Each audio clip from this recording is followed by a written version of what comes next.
Well, Number 37. we're here. I'd never get tired of that music, We're back. that intro music. Oh, we got to do a professional audio video thing right now. You know how at the beginning of movies they got the clapboard and they go like action, like clap. Like You know why they do that? I know now. to sync audio. To and sync the video to the audio. That makes sense. So, boom, we've started. synced. Now it's going to be synced. I don't know. But he's our audio engineer. I'm trying. Well, audio video. Like, see, I'm the audio engineer for just the audio podcast part of it. Chris is for now the video audio the audio video engineer. Yes. Yeah. You're the AV master. Not to take any job duties from Michael, but Well, he's just here for legal reasons, I thought. well, he's the producer. But not the He's in charge lawyer? No. That was Justice and Justice Law Right, Firm. exactly. Now So I we're remember. back. We are. We had After what feels like a million years. It really does. So we normally obviously record weeks in advance. Not weeks, a week in advance. And I took a bit of a hiatus to a very secluded area of the wilderness. And it ends up being southern Iowa. Oh, yeah. How was that? Oh, it was great. It was a really good time. We went to northern Iowa to visit one of my wife's aunts, and then another one of her aunts lives directly south in Iowa near the Iowa-Missouri border. Iowa changes a lot from the north to the south. It's super hilly once you get into the south. I mean, it's big-time cattle country down there. They've all raised cows. All of them have cattle, and that's what they do because you cannot grow anything on these hills. It'd be like impossible to farm. And at the base of every big hill, there's a pond. I mean, there's ponds everywhere, which made it really fun because Grady only wants to fish all the time. Yeah. We fished a lot, which he liked. But turns out southern Iowa, you are removed from existence, and there is no cell phone service for Verizon anyways. They all use U.S. Cellular. Oh, yeah. Guess that's a big one over there. U.S. cellular country. Yeah. But Verizon and AT&T do not work. And, people talk about how like, oh, I removed myself from the social network, or I got rid of my phone for a week and it was so freeing and I felt relieved. I did not. No, not fun. I felt anxious about it. I knew the podcast was coming out on Thursday, obviously. I brought my computer. I had it ready to go to do that, like to put it live, because I always do. And I had nothing. And apparently her aunt and uncle don't know what Wi-Fi is. And I'm not making fun of anyone, but come on. I mean, come on. She asked me, she's like, yeah, we got one of these boxes. And I think it's called an Echo. I said, oh, Amazon Echo? No. She's like, it's a lady's name. I said, Alexa? She's like, no. I think it's called Wi-Fi. And I was like, oh, man. I don't know if I can help you here. She wanted me to set it up, and then the next day they forgot about it, and I didn't really want to tackle the project. So, oh, that was nice of you. She didn't want. They have no idea. They have no clue, and I didn't realize that they didn't know that kind of stuff or weren't into that kind of stuff. And it made it difficult. So then I couldn't do anything because I thought, no big deal. I'll use the hotspot on my phone, hook it up to the computer because that works just fine normally, and I'll still be able to upload the episode at least, and then just let you know, like, hey, I got it uploaded. Can't really do the description or anything, but I got it uploaded. No, couldn't even do that. And yeah, I got super anxious. desperate call from you. Yeah. Or text from you. So it must have worked a little bit. Well, I don't know why it was working for those messages because I'd left my phone in the house most of the time. And when I'd come back, I'd have like 4 messages. Oh. And they'd be, from way earlier. But that morning, and only that morning, I was sitting in a chair in their living room, like up against the wall, and it was working. But if I left that chair and went anywhere else, it didn't work anymore. And I'd just get random bursts of notifications and messages throughout the day.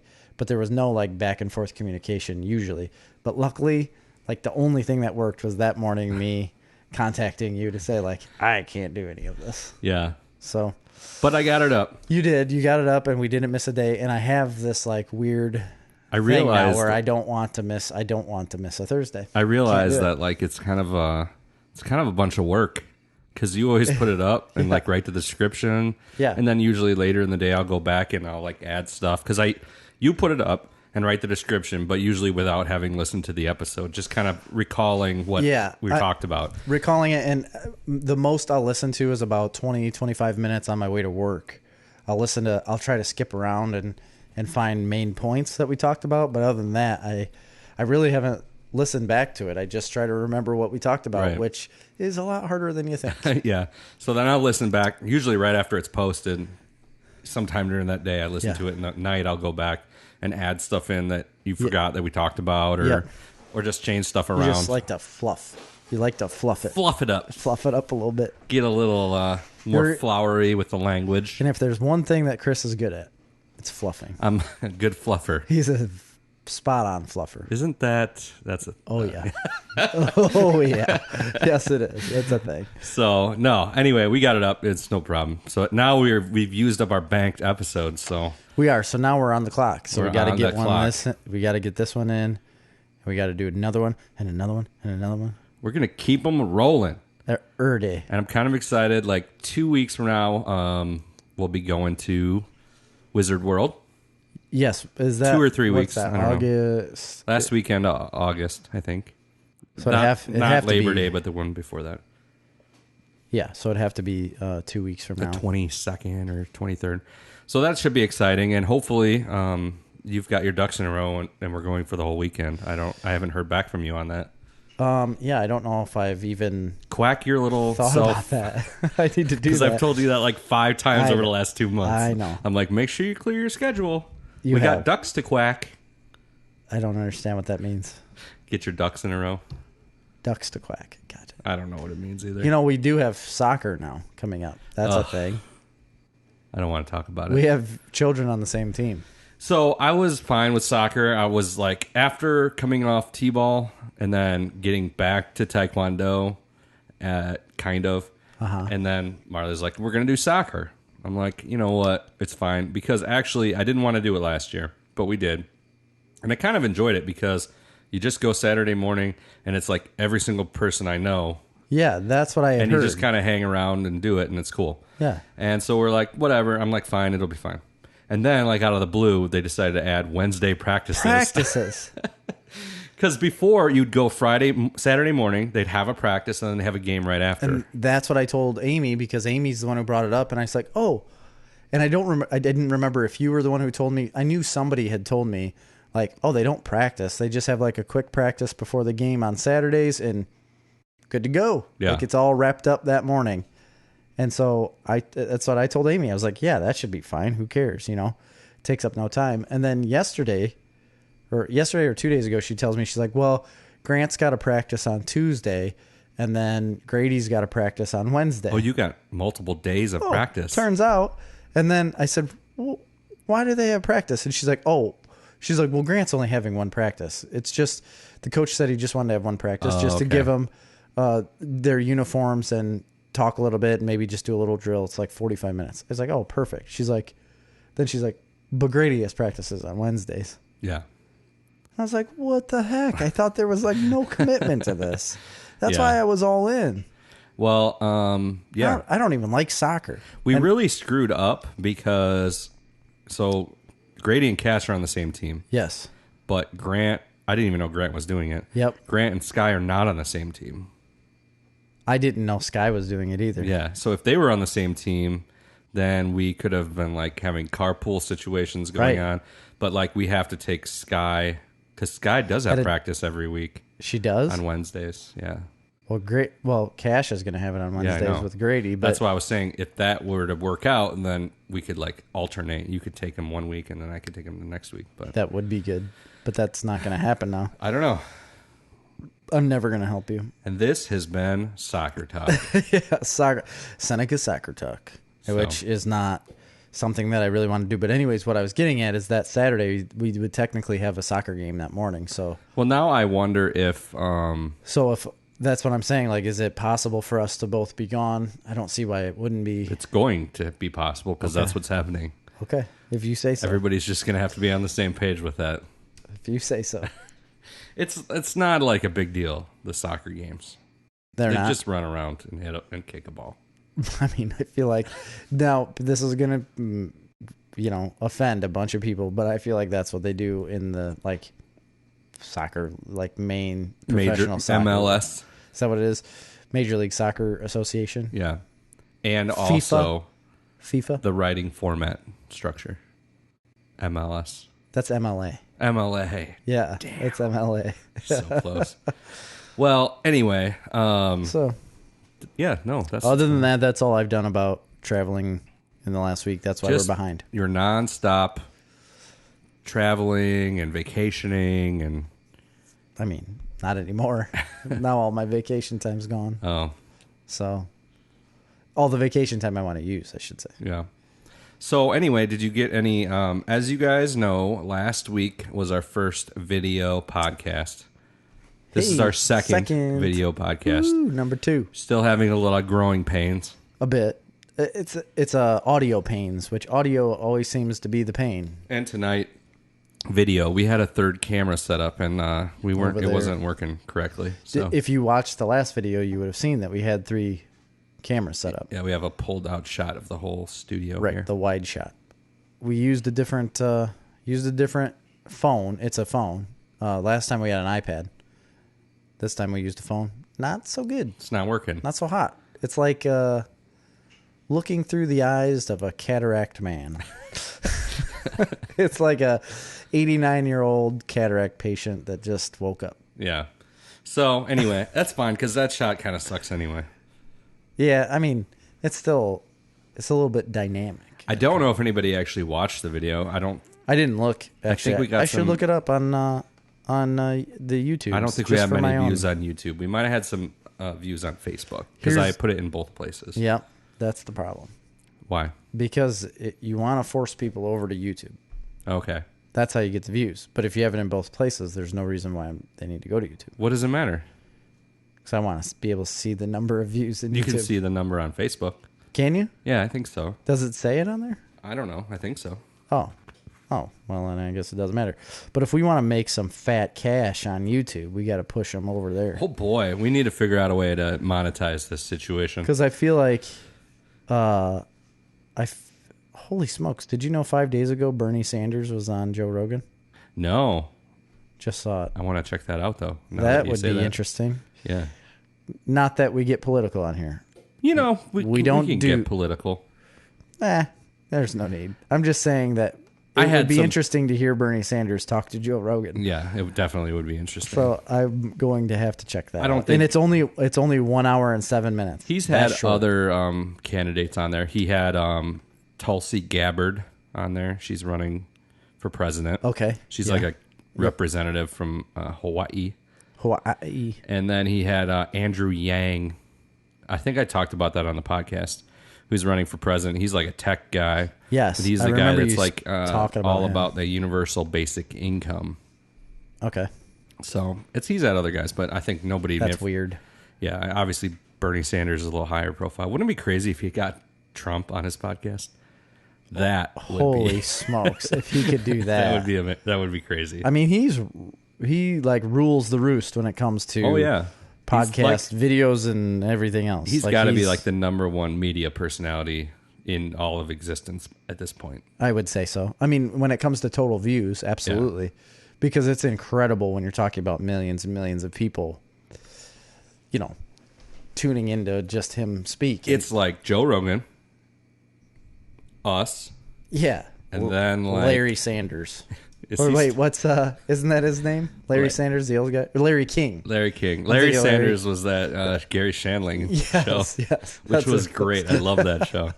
Larry King. I think is Larry King still alive? Like is he on TV? He had a show, another show back on after his whatever it was, Larry King Live. Yeah. I was never a fan of old Larry King. No. He was good at interviewing people, though. Was he? I mean, that's what I heard. That's what they say once. So, So, I mean, we're gonna be in that echelon. Yep. After looking at the views, I can definitely tell. If we're gonna get to that echelon, we should probably do a little bit of more show prep. Yeah. because we didn't do any for this show. No. If you guys can't tell. That's fine. We'll get it. It's not something I'm super worried about. But I think we could pull Bernie Sanders. I think he'd talk to anybody.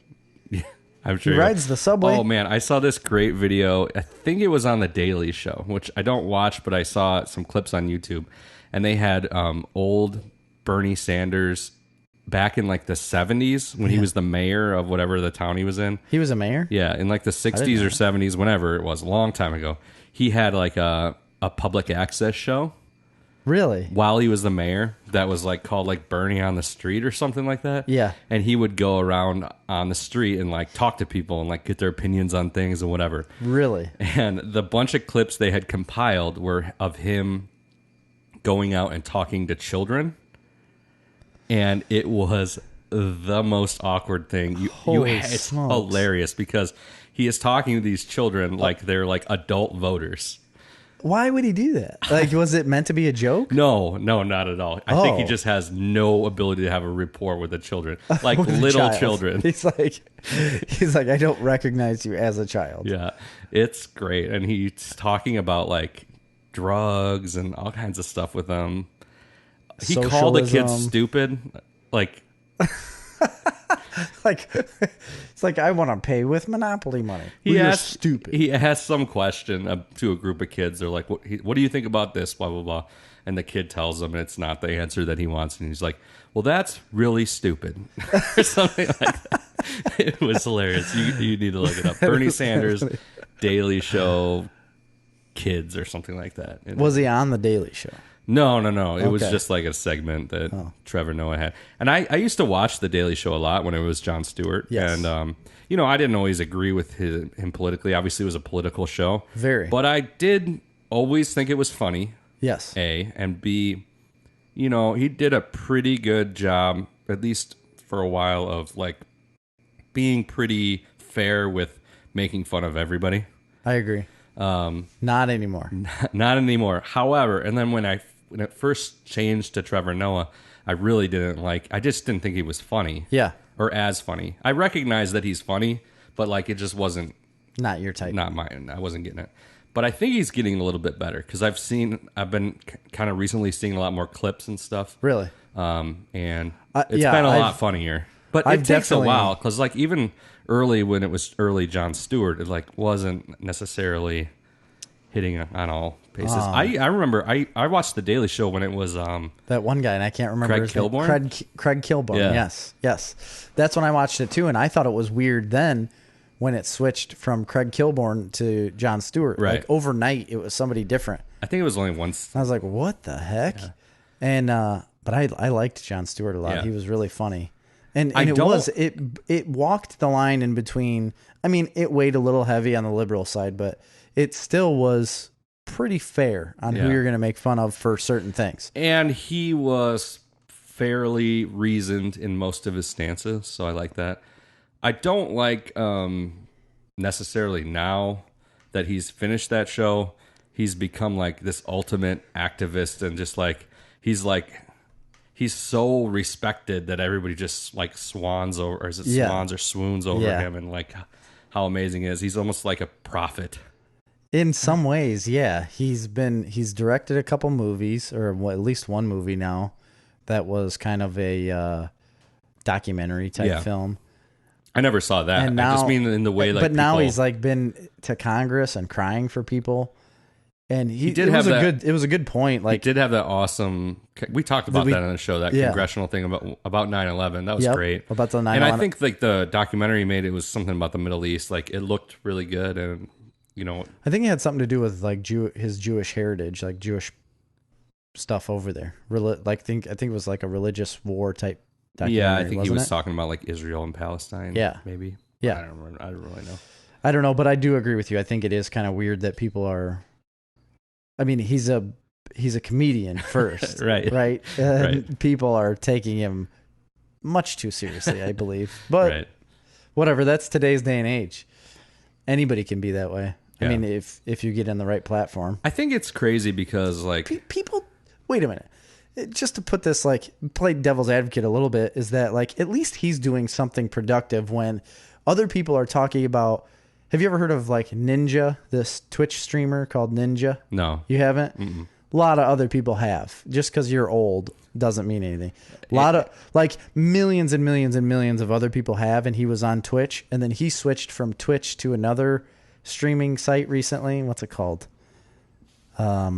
Mixer. That's a Windows-based thing. Okay. And he switched from Twitch to Mixer, and it was like this big deal for internet streamers, and more people are worried about that. Like 300 or 400 million, he gets like 400 million views on his streams, and so more people are concerned with where he's going and him playing a video game, and it's Fortnite too. Like, he's a Fortnite streamer. I just don't get the Fortnite thing. Like, I really don't. 400 million people are worried about what he's doing playing a video game, but yet, like, we're saying that too many people are looking at Jon Stewart, who's actively trying to make things better, right? In most places. That's what's screwed up about everything. Like, you are the problem. Chris, is what I'm trying to say. I'm the problem. Yeah. Just so you know. That's crazy to begin with. I don't get the Fortnite thing. I've played Fortnite. Have you? I've never literally once played it. I've played it. I didn't like it. I didn't care for it. I don't get, like, the fervor over this game. And it, like, has a way. My 6-year-old is, like, obsessed with Fortnite. I won't allow him to play it. Yeah, Grady always asks me to play it because he hears other kids talk about it. He's never once played it before. Right. But they're still, like, obsessed with it. You go to Walmart, like, all the T-shirts are Fortnite. All the backpacks are Fortnite. It's, like, the thing now. We need to get involved with... I think we're just getting old. We need to get involved with the people that are promoting that game, is what I was going to say. And see if they could just promote our stuff. Just, throw us a little Fortnite love. That's all I want. Man, it's weird. I bet you there'll be a Fortnite booth at, like, Wizard World, probably. I bet there's a lot of Fortnite cosplay. Oh, yeah, constantly. There already has been. Yeah. Like, it's been nonstop Fortnite cosplay everywhere. You just didn't know what they were. Speaking of cosplay, we're still working on getting the Snarf Talk road trip figured out for the Bristol Renaissance Fair. Yeah, I mean, it would have to be Labor Day weekend, wouldn't it? Well, I was planning on not being here that weekend, so that's going to be the problem. We still got to figure this out. So if you're interested in going, it's probably going to be a Sunday, even though Jerry doesn't want it to be a Sunday. I don't think we have anything available for a Sunday. Why do you say that? Because every weekend from now until Labor Day is filled up with something. No, just Saturdays. No, isn't Sky's birthday party on a Sunday? Saturday. It's the 17th, not a... It's on the 17th. So it'll have to be after the first soccer games?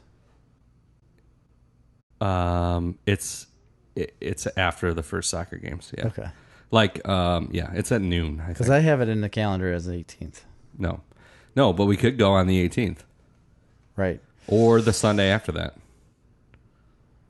Okay. We'll have to look into that. It's just rough going to work on a Monday after you're gone, literally from dark to dark. Yeah, well, we just have to, not lose control of ourselves, Jerry. Yeah, you're right. We have to not do that. You're right. But it's really fun with a group. Yeah. And anyway, speaking of cosplay, they had the steampunk weekend there last weekend, or this weekend. Was it? Yeah. I haven't seen pictures of it yet. I am not a steampunk guy. I don't care for it. I mean, it doesn't necessarily bother me. I think it's kind of cool sometimes, but it's just not really my thing. But there was a huge amount of backlash, apparently, about the steampunk weekend. The Ren Fair? Yeah, and I even saw like an article or something that somebody posted about it. So I went through some of the articles and was looking at the comments, and people were freaking out, and they were like, man, you can't do this. Like, it screws, these cosplay weekends are screwing up the Renaissance Fair, blah, blah, blah. And I'm like, they're just for visitors. Like, the people at the fair are not dressing up in steampunk outfits. They're still dressing up in the same outfits. It's everyone for coming. Visitors to do. And then most of them don't do it either. Most people don't dress up at all. Most people are just normally everything going there. that you see. If you look at their page on Facebook or whatever, because they're pretty active on Facebook when the fair is going on, and they like to post a lot of things. So everything you see on there is basically everyone that showed up dressed up. Right, yeah. It's like literally everyone. They have like a professional photographer that just walks around and finds the people that represent whatever the theme is, and they take pictures of those people. And then they do have a contest like during the day, and then during that contest they videotape and can take pictures of all of them. So it's very easy to get all of them in one area because it's a relatively small venue, overall. Right. To try to get a hold of 15 people, it would be pretty easy to do. Yeah. And that's about the max you're going to get. So why throw a fit about people that dress up with gears and sprockets on their chest? I think it's people that maybe just don't understand. And I feel like when I think of steampunk, all I think about is like those black goggles that, you know what I mean? Like those they black, always wear those goggles, those welding goggles. Every one of them. I don't know why. That's a steampunk thing. Yeah. I just got all kinds of springs and things. Yeah, like a gear on your ear. Gear on your ear. Yeah. Oh, there was this person. I can't really tell this story, but there was a bartender that some people used to call springs and things. Oh, really? She had piercings all over. Oh, really? And just somebody's dad had said, "Oh, is that one girl there at the bar? I don't know what her name is. Springs and things." So just always called her Springs and Things. That's a good name. I like that. Springs and Things. It's like Bruce Springsteen. That was the old Kinsman Bar and Grill days. The old Kinsman Bar and Grill. I miss that hideaway, that hangout. I do too. It was a good time. The building's still there. Still, I believe, owned by the same people. Still for sale, for rent. Either one. I'm sure they'd be happy to get rid of it. Snarf Talk Studio. Ooh, could be. Snarf Talk Bar and Grill / podcast studio. We could do live podcasts. If we're going to do that, we have another venue for that in Mazan, so we don't need. Oh, that's true. We don't need good to be point. Bringing Kinsman into this. Well, list. if you still have it, you could have it sold by then. Yeah, we'll see. You never know. So anyway, you got any news? There's a little bit. So this movie's coming out soon. And I was reading an article about it. That old DC property called The Joker. Oh yeah, yeah. That old gem. So there's a new movie coming out, obviously with what's his name? Joaquin Phoenix. Joaquin. What is that? Is that like a nationality? Like, is that a thing? No, I don't think so. You know what I mean? Like a certain Joaquin. His brother, his brother was River Phoenix. I know, and I didn't realize that for a while, and then I put it together when I looked at both of them together. It's like a showbiz family. Okay. Well, anyways, so I bet you Phoenix isn't their real last name. You don't think so? No. You don't think they rose from the ashes? Who was okay? River Phoenix was the older brother of Rain Phoenix, Joaquin Phoenix, Liberty Phoenix, and Summer Phoenix. I think what's going on here is their parents were hippies. Drug addicts, yeah. River, Rain, Summer, Liberty, and Joaquin. Yeah. I mean, they were all conceived at Woodstock. Yeah, yes. I think so. Yeah, there was like a 50th anniversary of Woodstock, right? He was in Stand By Me, right? I don't know. Yeah, he was. He was in Stand By Me. He was one of the kids in Stand By Me. Why do you act like that's just common knowledge? Like, oh yeah, duh. Isn't that what he's like Phoenix? Like, known well, for? Of course he was in Stand. He was in Indiana Jones. I think I didn't know that either. Is it I think it's the Last Crusade. I think he plays like the young Indiana Jones at the beginning. Remember, he like falls in the circus train. I do remember that, but that's Joaquin Phoenix, huh? No, River Phoenix. Oh, we're talking about River Phoenix here. So many Phoenixes. His first notable role was in Stand By Me, and then he was in a bunch of stuff. My Own Private Idaho. Never seen it. Is this still Joaquin or no, Liberty? It's River. Eagle? Yeah. Eagle Phoenix. Eagle. I'm trying to find out their... Can I just tell you about the article or... No. Okay. No, I don't know. Oh, his parents were Arlen Phoenix and John Lee Bottom. That's a name. Really? Yeah. He sounds like a blues artist from John Lee Bottom. From Nolans. Anyway, go on with the article. Got that Mississippi mud blues. In the 1973, on. the family joined the controversial Christian new religious movement called the Children of God. That was like one of those culty things, I think. It sounds like it. Like they worked as missionaries and fruit gatherers. Oh. Although Phoenix rarely talked about the cult, he was quoted by Arlen Phoenix saying, "They're disgusting and they ruin people's lives." So they were in like a hippie cult. Yeah. There was a lot of cults going on in the 70s. Like 70 was a very culty time. That was a big time culty time. Did you ever watch that documentary that was about the cult in Oregon? Is it the ones where, I don't think it was in Oregon, where they were waiting for that comet to come? No, that was the one where they all drink the Kool-Aid. But there was like one that didn't. Oh, okay. And then told everybody about what happened. No, this documentary was on Netflix, I believe. I watched it. It was called Wild Wild Country.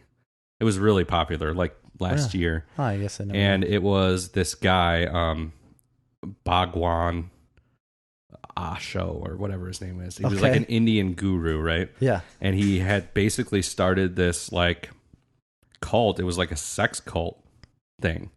Really? And so they bought this like property in like rural Oregon. Sorry. Okay.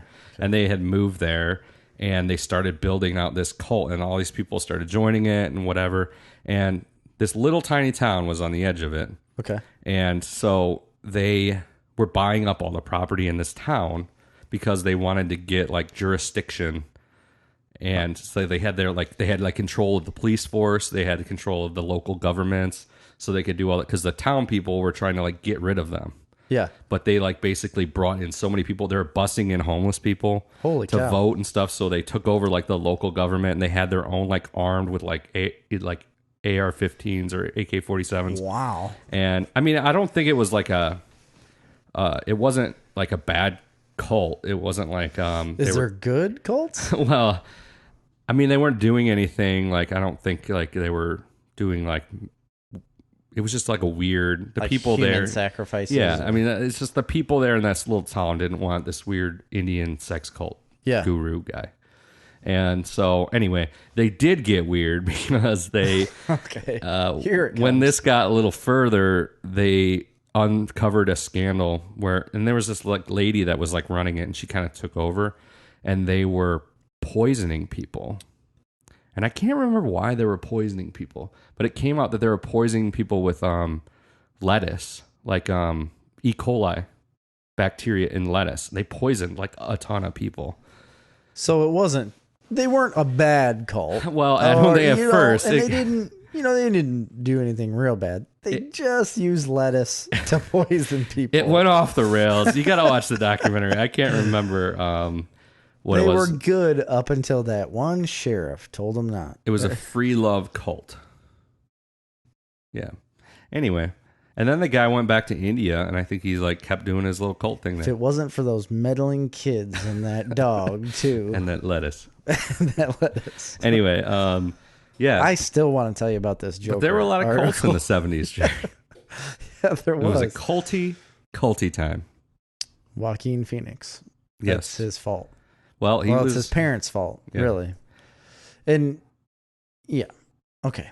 So, Joaquin Phoenix is in this movie called Joker. Yeah. The Joker. That comes out this fall or something? Yeah, pretty soon, right? It was like October.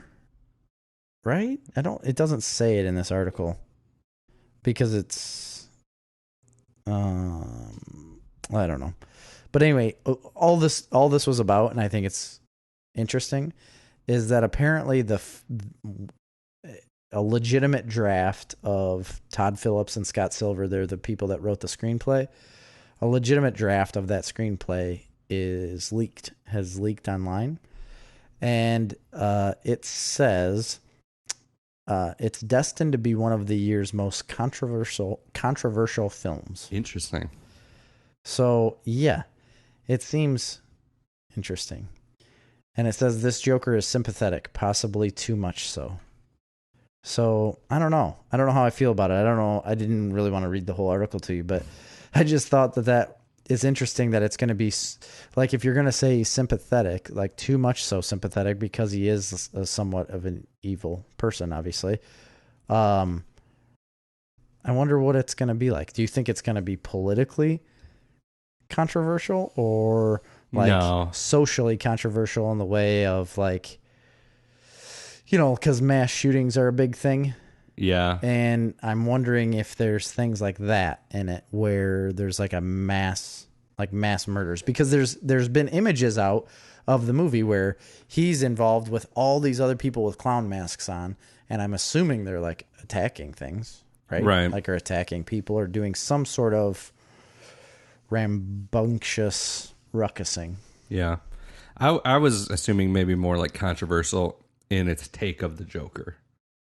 Like controversial with fans of the Joker. No, you don't think it was meant that way? Like they are fans of the Joker, but I mean, not they're necessarily fans of the traditional take on the Joker. In this sense, this is completely different, but maybe that would be controversial. Oh, I see. Yeah. I see. You don't think it's like socially controversial? No. Okay. Could be though. Maybe I should read the whole article and then I'd be able just to tell you. stop making all movies with violence because they're controversial. Yeah, there is a movie though that was. You speaking of this because I read an article about it that got canceled.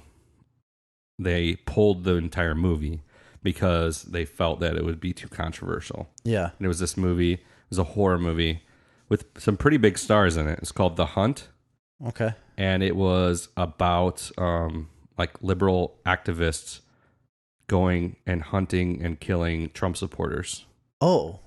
Yeah. Well, yeah, that's a bit controversial, isn't it? Yeah, and they made this movie. Holy crap. They were killing deplorables. So wait, how? How does that even It was get a made? Universal movie. Universal made it. It was like a Blumhouse picture. Blumhouse. Yeah, it's a thriller about a group of global elitists killing people for sport. And yeah, it's got like Hilary Swank in it, a bunch of people. What a swank. Yeah, so I don't know if it's the same people that did The Purge. So it's like in that vein. So I think they should release it. Release it. Yeah. See what happens, I guess. I don't know. I don't know what to say about that. The article I was reading could have been like making more of a leap than they necessarily were making in the movie, but that's what the article I read. So I don't know. Okay. So I like comic book stuff, obviously, and regardless of any listeners not liking comic book stuff, I do. Okay. And I'm going to talk about it. That's fine. I like it. DC signed kind of a big name to a longer contract. Scott Snyder? Capullo, yo. Capullo. Greg Capullo. He's an artist, and he's a very good artist. He signed a new contract with DC, elongating some things, and he once again joined Scott Snyder on a secret project. Oh, after they just like came out with another project and said they were never working together again? Yep. All right. Correct. That's what I was going to get at. But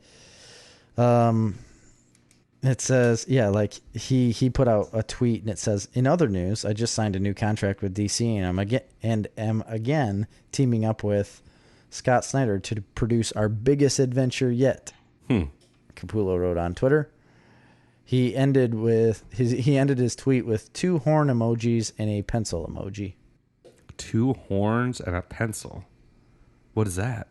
With 2 horns and a pencil emoji. I don't know. Is that a clue? I think maybe that's what they're acting like it is. I'm trying to read to see if it says anything. It doesn't really say anything else. Well, anyway. Oh, it's like this. It's like... Oh, rock and roll. Yeah, it's with the hands. His hand... Cool. Hands, 2 horns. Like, I think he's saying like rock and roll, let's draw. Right. You know what I mean? Like, yeah. I'm going to draw because I'm an artist. With a Fu Manchu and sunglasses on. There was some... Yeah. I think that's what he meant. There was some Disney Plus news. I don't know if you saw that. I didn't. Yeah, they released all the stuff that they're launching with. So it's like 300 movie titles and a bunch of 7,500 episodes and TV episodes and 500 movie titles. Okay, so maybe I did hear this launch because I heard that they had cut. So when they took over Fox, I heard that a lot of what was on Fox's list, they cut a bunch of their movies. Yeah, thrown out the window. Yeah, but they're gonna have tons of stuff. They're gonna have a new Home Alone reboot on Disney Plus. Home Alone, they are? Yep, apparently. All the, obviously, the Marvel stuff, not all the Marvel titles are launching. There's just like a select Marvel movies that are launching, but all the Star Wars ones are. All the Pixar ones are, except for Toy Story 4. A bunch of stuff. So that'll be good. But the big news there is they released the fact that, first of all, I think they already said it's like $6.99 a month or $69 a year. So if you sign up for the year, you get 2 months free. But they officially have said they're going to have a bundle package for Disney Plus, Hulu, and ESPN Plus, which is their new sports Disney, streaming. Hulu, and ESPN? ESPN Plus. Yeah, I'm just saying it'd be ESPN stuff. So it'd be like all streaming sports, which is interesting because we had a listener that had brought up, they're like, what's going to happen when TV's dead? When Dish is dead or whatever, yes, what's going to happen with sports? And that's what's going to happen with sports. It's going to be ESPN. Right. It'll be streaming. I mean, it will be dead. Like Dish Network and any satellite company eventually is going to be overtaken. Well, maybe not, Jerry, because there's some other stuff going on. Like the fact that Dish Network apparently has purchased a huge amount of the airwave space. So really, years ago, there was a big government auction, a couple years ago, maybe even just last year, where they auctioned off a huge amount of the spectrum, the airwave spectrum. Okay. A lot of it, the majority of it was bought by T-Mobile and Sprint, which are now together. And a big portion was bought or leased by Direct or Dish Network. Okay. For some reason. So now they have to build out, and it all becomes relative when it comes down to 5G, which is the next big thing coming. And they need... Which isn't that like... I've seen a lot of articles where that's going to be like immediate death for humanity. Yeah. It's like going to fry your brains. I've looked... Yeah. Everybody's brains will be turned to eggs on toast. Well, those are wrong. Okay. And where is your scientific backing on that? Well, I read an article similar to that too. Okay. And then I'm like, holy cow, this is crazy. Yeah. And then I read every other article in the world that was like... Every other... Do you do anything during the day? It's just natural... It's like natural news articles that's saying that 5G is going to kill you. It's like... Yeah. It's all holistic people. There's already 5G going on in the world. It's not killing people. Oh, I know. And everybody that's been in contact with it has died. They're dead. They're all dead. Big government cover up. The funny part is that the only reason I stumbled upon that take on 5G is because of a Facebook friend that I was in high school with, where she is very into the holistic remedies and which is fine. I think like a lot of natural things can help you in healing or like make you feel better. I do not. I think it does, but nothing in nature is helpful. Okay, well Bee that's not stings, true. Jerry, spider bites, honey is very helpful. Venomous snakes. Right. That's nature. Well, you can make your own antidote with the venomous snakes. Alligators. They eat people. They taste good. That's nature. She's very into that though, and she always talks about that stuff and yoga and taking care of your body, and then I love yogurt. In your auras and centering chakras, your chi and all this kind of stuff. What gets me is she's the one who brought up the 5G thing, and she's like, if anybody comes in contact with this, and I just keep thinking like, your brain will turn into an egg. Like you're gonna be. This is dead. your brain. This is your brain on 5G, and then just throw it against a moving semi-truck. And so those are the ones that I've never looked at anything different, but she got me hooked. I think everyone will die. Yeah. Well, it's already being rolled out in certain areas and tested out, and they do have... It's for the ultimate genocide. Yeah, there's a 25% mortality rate. But That's funny. no, my favorite is the crystals. People that are into the healing crystals. Reiki healing. Yeah. Is it so? That was on that show Camping. Yeah. Where that girl, what's her name? I think she just plays herself. Yeah, Juliette Lewis. Juliette Lewis. She's weird. Yeah. She's very weird. And I think she just plays herself in every role that she's in because she's just weird. And she did that. She always had crystals around, rubbing them on people, which is just ridiculous. You know what? It works better if you take the crystal, you dip it in essential oils. Yeah. I gave my sister so much crap for that. And then you melt it. In your ear. Mm-hmm. And then you're good. Should be good. But you got to pull it back out, and it removes the toxins. The toxins. But my uncle was always... The liver is the most underappreciated organ for most people. Honestly. It does nothing, apparently. Or your kidneys. Yeah. Kidneys and liver do nothing, apparently. But I've always given my uncle crap. I hope he listens to this. Because we went on a fishing trip once, and he was so into these essential oils helping him, helped everything. And then he got my dad into it a little bit. He kind of got into it, but it wasn't as big a deal as my uncle. But my uncle would literally sit there every night, and when we were on this fishing trip, and he'd sit there with his feet up and dump these oils on his feet and rub oil into his feet. So he anointed himself. Like, what are you doing? He's like, oh, this helps with my gout and my, makes my hair grow and helps with my nails. And I don't have, it lowers my, have some damn hairy feet. Lowers my cholesterol. And damn hobbit. Gets rid of my hammer toe. I don't know. He did all these weird things, but he'd rub oil all over him all the time, and he stunk. Like sandalwood. Like patchouli. Yes. Patchouli. Like the freaking Phoenix family. Like Tef. Like River and Joaquin and Summer. Liberty and she was the worst. Eagle's Nest. She was the worst. Hemp Phoenix. But that all goes back to Disney Plus. No, Dish Network, I don't know, man. I think they own some of this airwave spectrum, so they're going to be in the game for a while.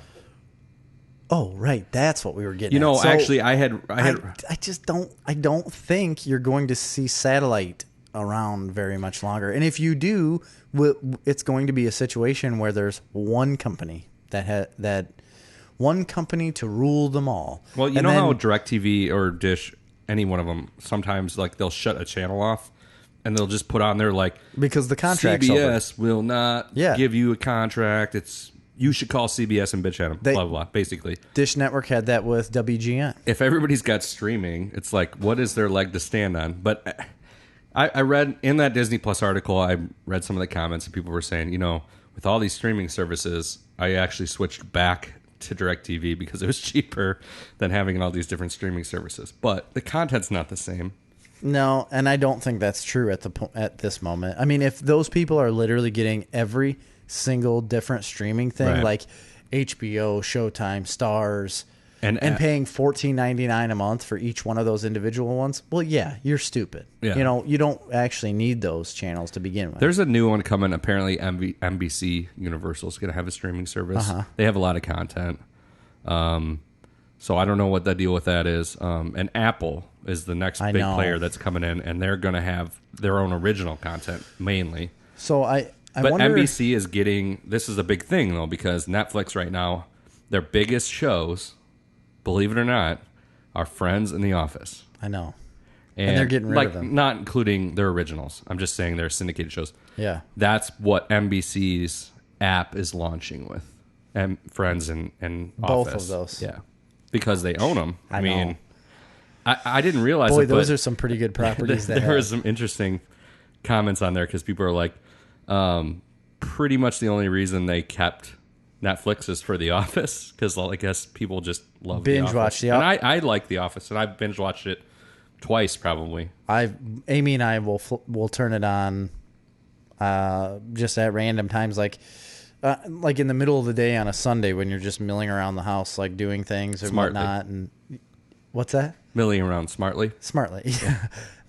That'll My just favorite saying. It'll just be on all the time. Yeah. Like it's just playing, and then you can stop for 10 minutes and look at it and be like, haha, I remember that. Super funny. Like I just watched one the other day, just a little snippet, and it was where Jim got into a snowball fight with Dwight.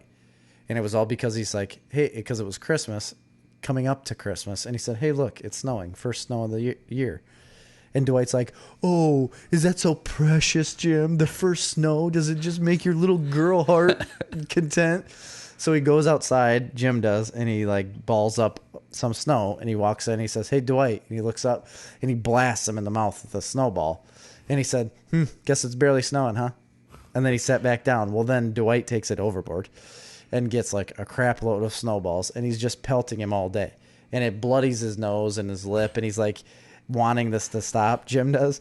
And he walks up to his desk at one point, and Dwight is sitting where Pam was, and he walks right by Dwight, and then he looks up and sees Pam, and then he turns around and looks, and it's Dwight sitting there with a wig on and like a sweater, and he gets up, has a whole basket, pummels him with it. But it cuts to Dwight as like an interview, and he said, yes, I do have a wig for everyone in the office. And then it's just cut scenes of him like sitting there with different wigs and posing.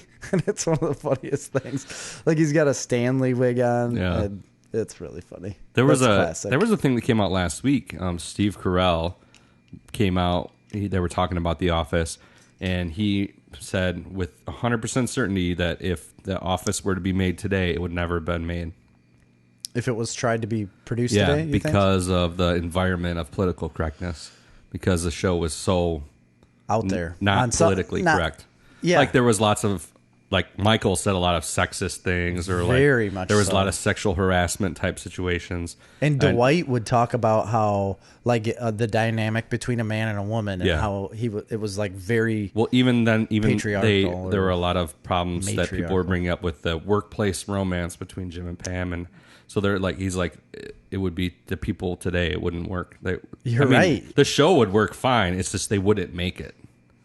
Like people would still love the show, but it wouldn't get made. It just would never get made because nobody would want to be able to would put themselves out there like that. And then I didn't think about this, but when I talked about, I watched that Aziz Ansari stand up, and I read an interview with him after that said, same thing about his Parks and character Rec. in Parks and Rec. Yeah, like he would never have agreed to play that character now. Yep. Versus back then. Isn't that crazy? Wow. That is political correctness is dictating our entertainment now. I don't know. It dictates everything. Yeah, it really dictates does. Your news. It dictates your entertainment. People need to have the ability to like chill out about certain things. You need to have the ability understand what comedy is and understand what satire is, and understand that like you can watch things that are bad or that you don't agree with, and it's not a problem. And it's not an attack on you. Like that TV show or that person is not speaking for the general consensus of all male population or all female population. Like it's not. Right. It has nothing to do with the guy downtown. Like if Tom Haverford says something that's somewhat sexist, that doesn't mean me at home feels the exact same way about women. Like it's not the case. You do, but yeah. Because you would say that, yes. I just don't get it. I mean, quit being offended on everything. And if the show offends you, don't watch it. Like whatever it is you would watch that. I just think that like people what nowadays, do these people watch? I think people nowadays just like they have everything's like life or death.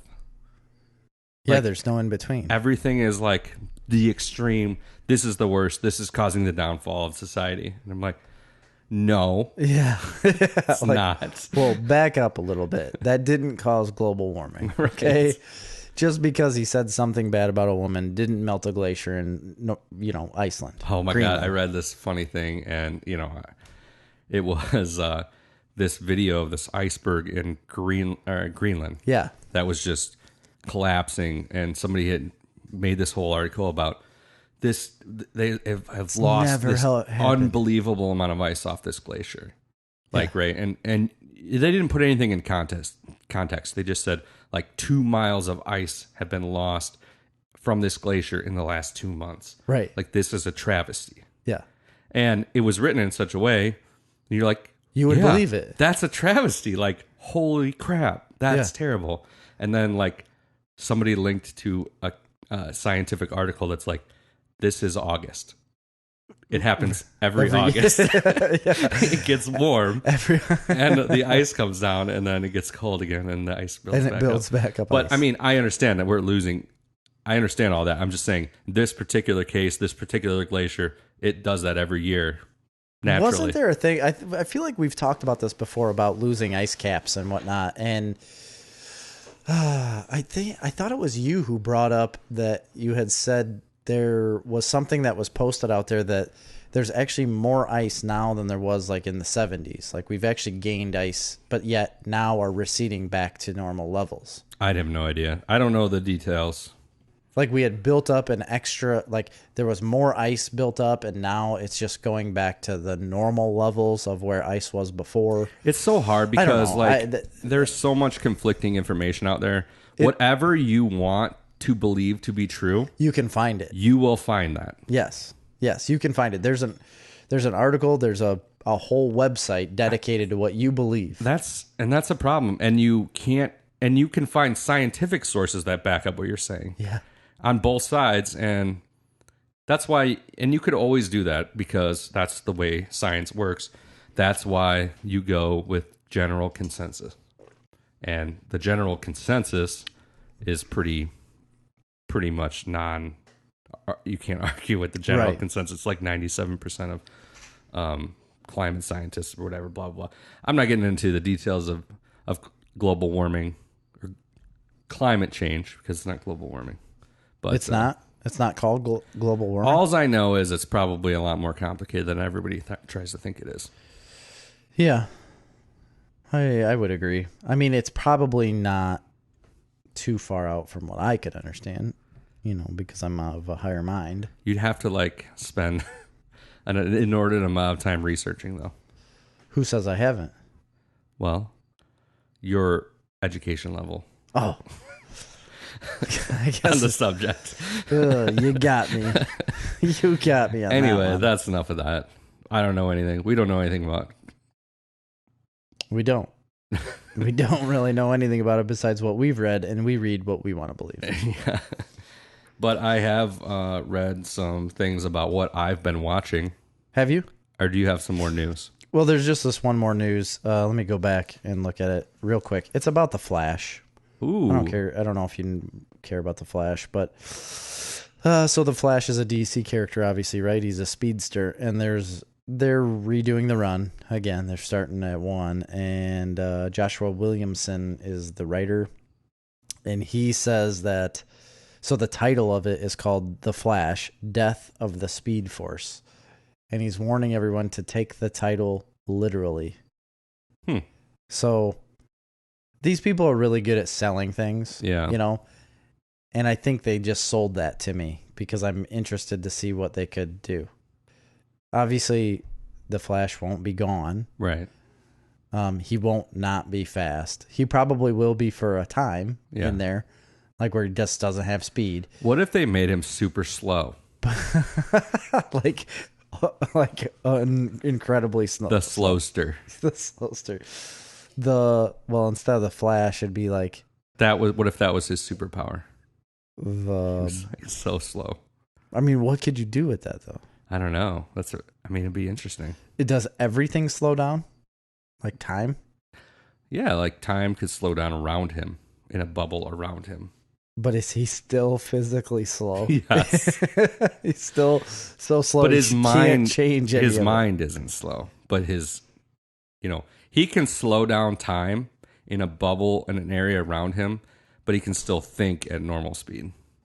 So he'd be processing information way faster. Yeah, so if somebody throws a punch at him, there's nothing he can do to avoid it, but he sees that it's coming like 30 minutes before it lands. Right, and he knew it was coming, so he can start the movement, he can start, which still be too slow. Yeah, he can start positioning his head in such a way that it just hurts him more. I don't know.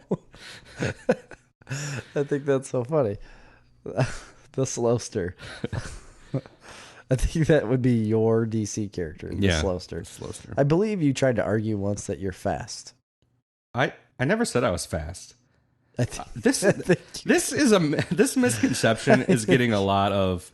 This is like the 20th time I've heard about my comments about my. I mean, then it's true. No, I never said I was fast. I'm pretty sure you've said like. I'm pretty fast. No, I said I can run really well. I said I could run well. I'm a good runner. Okay. Well, good runners are normally fast. Not necessarily. I mean, they can achieve an average speed better than others. What about endurance? Right. That would be part of it as well. I think running. I have good running endurance. Really? And I have a high pain threshold, so I can fight through it. But I feel like pain and lack of breath are different things. Yeah. Then you just slow down. Okay, so then that would put you in the not good runner category. It's still running. Well, anybody can run. Well, that's all I said. I said I can run. So you said I'm completely normal at running, and I'm going to make that point right here. No, I said I could run a 5K. That's literally all I said. I said I could run a 5K. Oh, okay. Now I remember the conversation. You did say you could run a 5K. Yeah, that's all I said. I didn't say I could run it fast. I didn't say I could run it well. I didn't say I could beat anybody. I just said I could run a 5K. And not stop running? Yeah. Right now? Yes. Tonight? Yeah. But I might slow down. Dramatically. To like a, not a walk. What's that line? Like above a fast walk where you get your arms up and you're like... Yeah. I can go faster than that. Like a slow jog. I feel like a fast walk and a fast walk is harder than a slow jog. I agree. I would agree with that. I think it's a soft J. I've never fast walked, so I don't know for sure. You've never tried to fast walk? No. Oh my gosh, it's it terribly hard. It just looks so awkward. It does. It does. And I've done it, and it's very hard to do. Yeah. So those old ladies could probably kick your ass. Oh, I mean, there's no doubt about that. Anyway, so The Flash, Death of the Speed Force, that's the literal translation, apparently, according to the writer. Well, that's fine. Yeah, go ahead. I won't probably read that. I've never been a big Flash. I've never read a Flash comic. You haven't? No, I haven't. That's sad. Yeah. Why? I don't know. Just never interested me. He's so fast. Yeah, I guess it just never interested me too much. Oh. He interests me. I like him a lot. Well, any other news? Nothing of importance at the moment until I find something and say, ooh.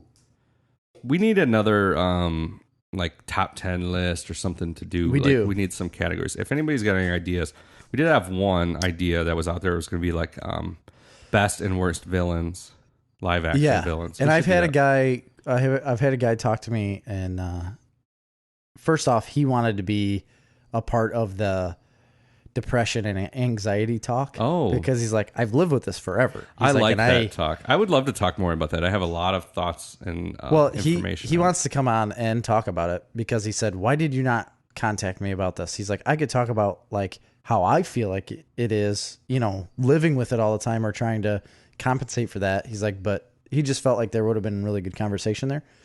So I think that's something we could do. Did he have any issues on what we were talking about? He never said so.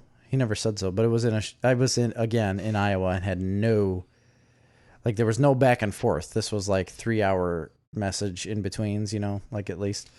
But he also told me before that he wanted to come on the show, and this is not in our wheelhouse. We have nothing to do with this, so it'd be really hard. But he wants to do like a horror movie thing. Oh, yeah. That's not my thing. I told him that too. I was like, that's not really our thing. He's like, but I could just give you a list of really good movies. But yeah. Nope, different podcast. Yeah, but that's what he brought up anyways. Go ahead. Nothing. No, I don't have any other news. I have some what we're watching. I don't know if we want to do that yet. Sure. I did watch a couple things. Nothing too exciting, really. But I watched the movie Long Shot. It's a Seth Rogen movie. Yes, and he starts dating that chick. Yeah, is it Charlize Theron? Charlize Theron, I think. South African. She is. Yeah, she's like... Why was that funny? Are you laughing at all South Africans? No, it was a weird thing to bring up. Well, I mean, there's not very famous South Africans. Name another. Famous South African. You can't search it up. You can't just search it. I'm looking at something else. I'm not looking up famous. I'm not like bringing up Nelson Mandela. Well, of course he's famous. He was the president or like general. I'm not looking up famous South African actors right now. Okay, good. I'm looking up famous American. There's no way you could name there another aren't. one right now. Trevor Noah. He's South African? Yeah, he's South African.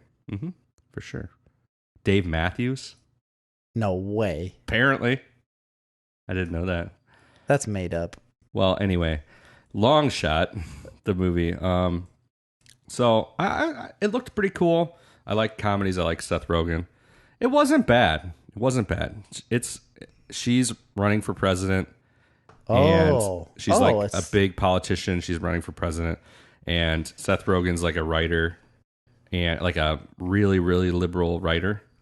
Okay. And they grew up together. And anyway, she brings him on to be a speechwriter for her campaign, but he's like real edgy. Like he's like super liberal, very edgy, like doesn't poll well.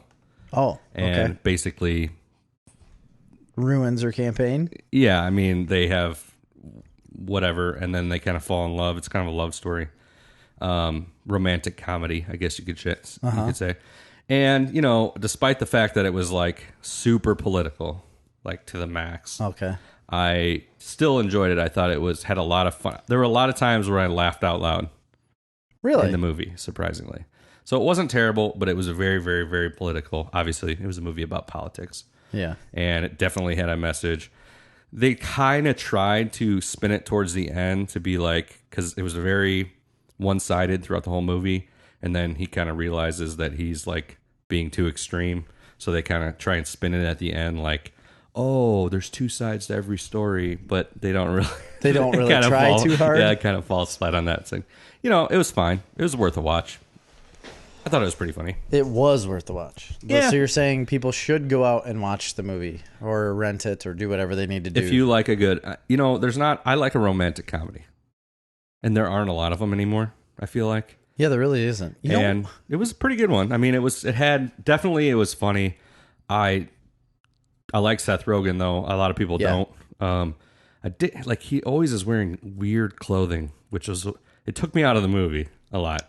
Really? Like, really odd clothing choices. He's like a hipster. Is it from on like Netflix? Brooklyn. No, I had to rent it. Oh, okay. I just had some people tell me again recently that Crazy Rich Asians was a really good movie. Yeah, I talked about that on I the know, podcast. and that's where I had gotten it from. It was you saying it was pretty good. And then I just had more people say it was really good. So now it intrigues me to see it because I still have not. And to me, it felt like way on the nose for to name it that. I get that is what it's about. I just felt like, wow, like if you're trying to make a name for the Asian community, maybe like in a movie sense, like to try to get them as main characters and do whatever. I don't know if I'd name it Crazy Rich Asians. But that's what it's about. I know. That's what the movie is about. And then, yes, so coming to find out it's still very good, though. Yeah, it was good. I liked it. Okay. I watched it on an airplane. I haven't watched it yet. It's a perfect place to watch that. Oh, yeah. It would be. Just because it's fine. It's good enough. Okay. Did you have anything you've been watching? I got some other stuff too. You just keep going. You've been gone. Think. I watched, did you finish Swamp Thing? Yes. You finished the last episode? Yeah. What did you think we never talked about? I talked about the anatomy lesson, episode 9. What did you think? I mean, it's definitely not what I would expect. I don't think they should have even named it that, to be honest. Again, like I said, in the beginning, they tried to play it off like the book, where, what's his name? Sunderland is giving him direction. Like, I want you to do this one thing. Like, I need you to do it now. And whatever. I just don't think they played it right. I know he's the villain, but he's really grown into a character that I just have no use for. He just chews up too much time. I think they use him as a time waster more than the villain. Like, nothing is advancing when he's around. Yeah. Like, story, plot, like nothing. And I can't, I've gotten to the point where I understand that he's trying to do like a Louisiana accent. Well, I think that's a Louisiana accent. I don't know what that is. Yeah, it is kind of. He's just kind of useless to me. I think the guy that plays the Floronic Man is good. Yeah, he's really good. He should just be the main focus villain. That's what I was going to get at. That's what I think. It should have been focused on him. It should have been about his studies and what he wants to do. He's creepy and he plays it very well. The storyline with him and his wife is interesting. It is. And with him and Abby Arcane, I think it's interesting the dynamic between them two because, she's a CDC person and he's more on the scientific side of stuff and just wants to advance the technology, and she's trying to save people where he doesn't care about human life, right? In grand scheme of things. But yeah, it was a letdown. It was a letdown. I didn't want to say that about the show at all. What about the last episode? So they called the last episode, the 10th episode, Loose Ends.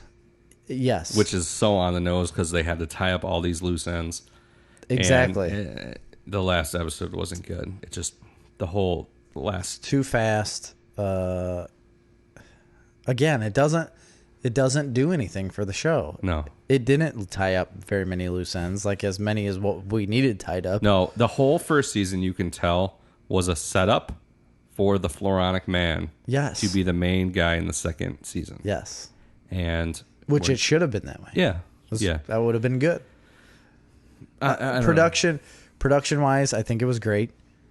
I love Swamp Thing. I really do. I think the Swamp Thing character and everything was good. They didn't give him enough time on screen.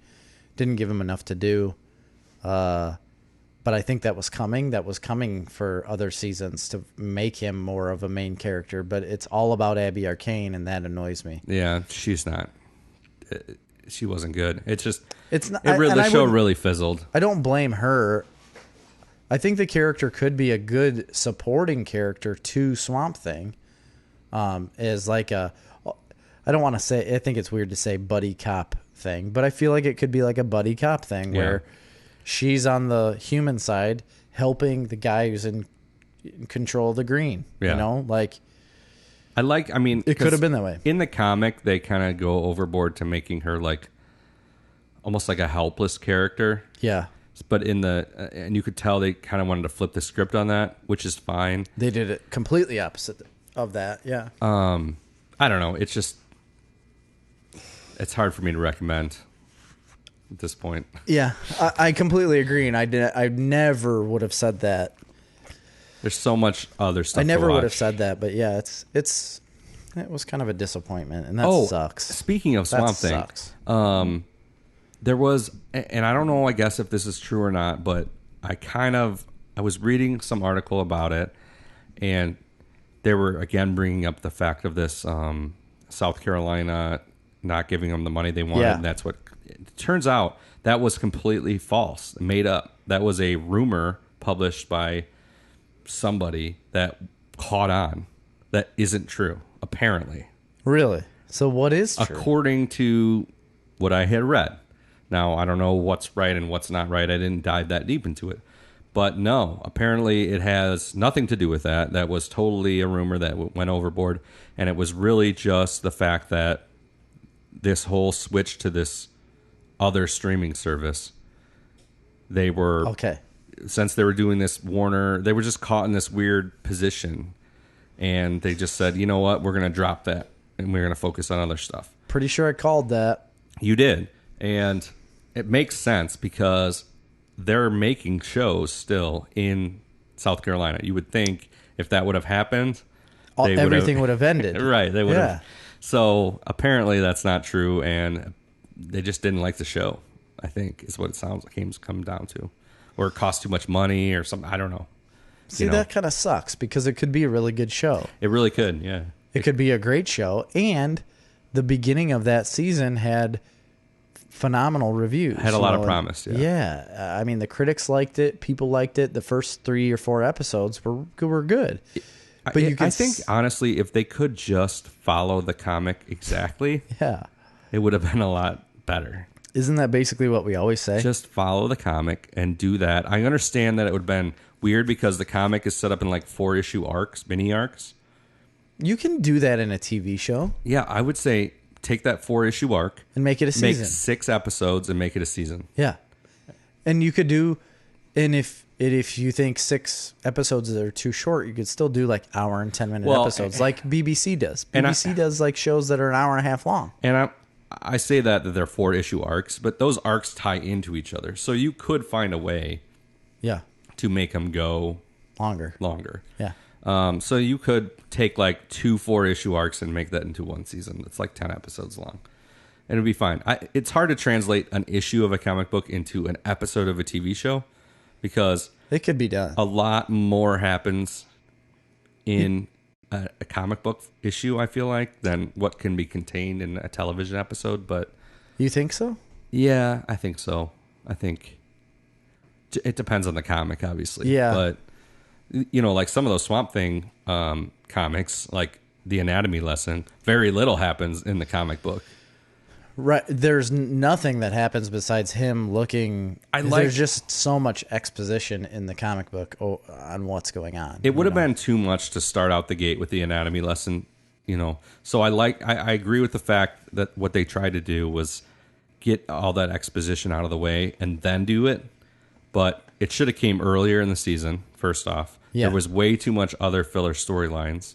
They should have just abandoned the whole Blue Devil thing because that didn't even need to be there. None of it panned out. None of that panned out. That sucked. You know, I don't know why they did that at all. They did it because they planned on it being in the next season. Yeah. I don't know.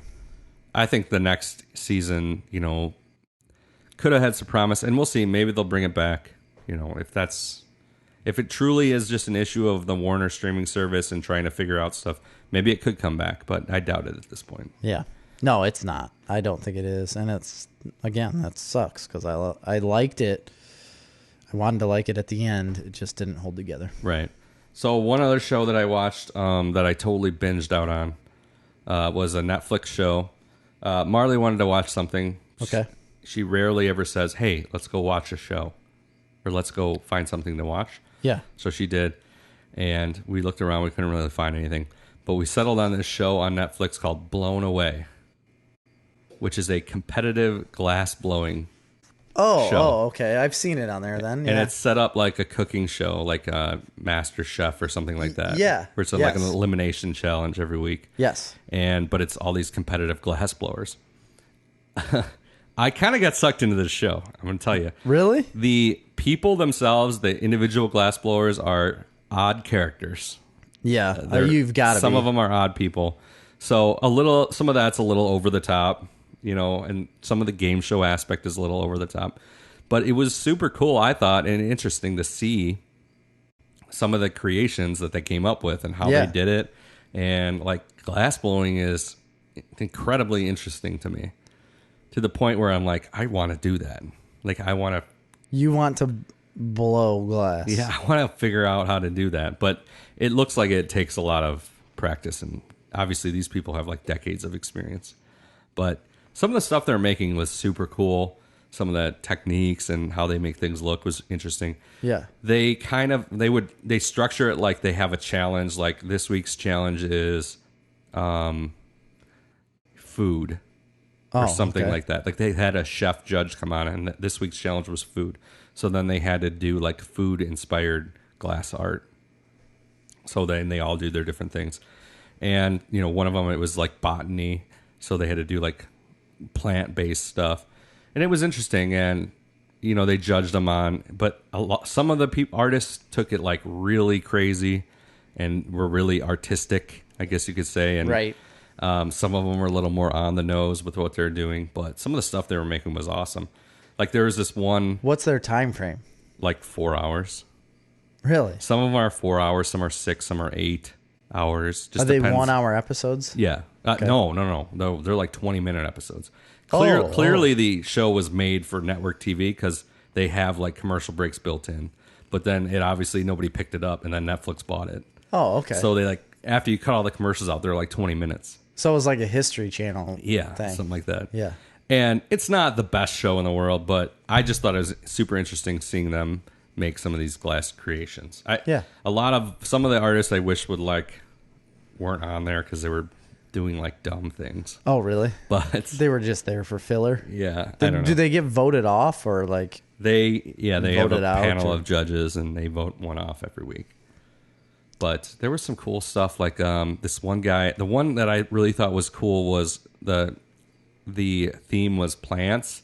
So like some guys were making like flowers and this one lady made old potatoes that like sprout if you leave them in the fridge too long. Uh-huh. And she was like the crazy artist one.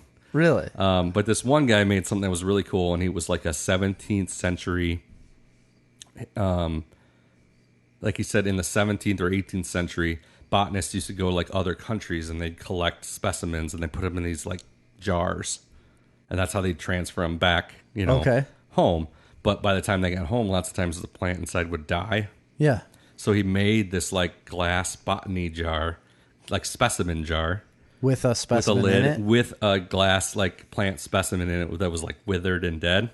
Oh my god. It was kind of cool. It was cool. Did he win? He won that challenge, yeah, I think so. He should have. Spoilers, but... Right. Ruined the whole show for you, I'm sure. Anyway, I thought it was cool. It was a quick watch, and it was kind of interesting. Cool. I did start season 2 of Krypton. Oh, you did? Yeah.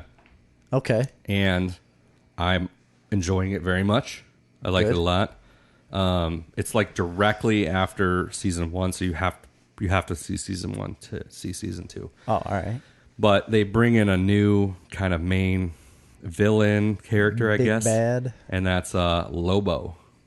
Yeah. So I knew he was coming into it. We've talked about him before. And he is super entertaining and interesting. Really? He's basically like Wolverine mixed with Deadpool. Okay. I like that. Yeah. He's like a Deadpool as far as like he's funny like Deadpool. His wit. Really, really fun take on that character that I know nothing about. Yeah, but I think that's what he is. Yeah.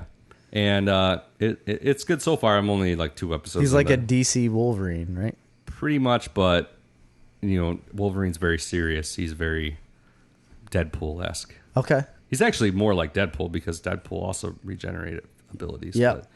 No, it's good so far. I like it. I'm on episode 3, so I'm going to keep watching that. Cool.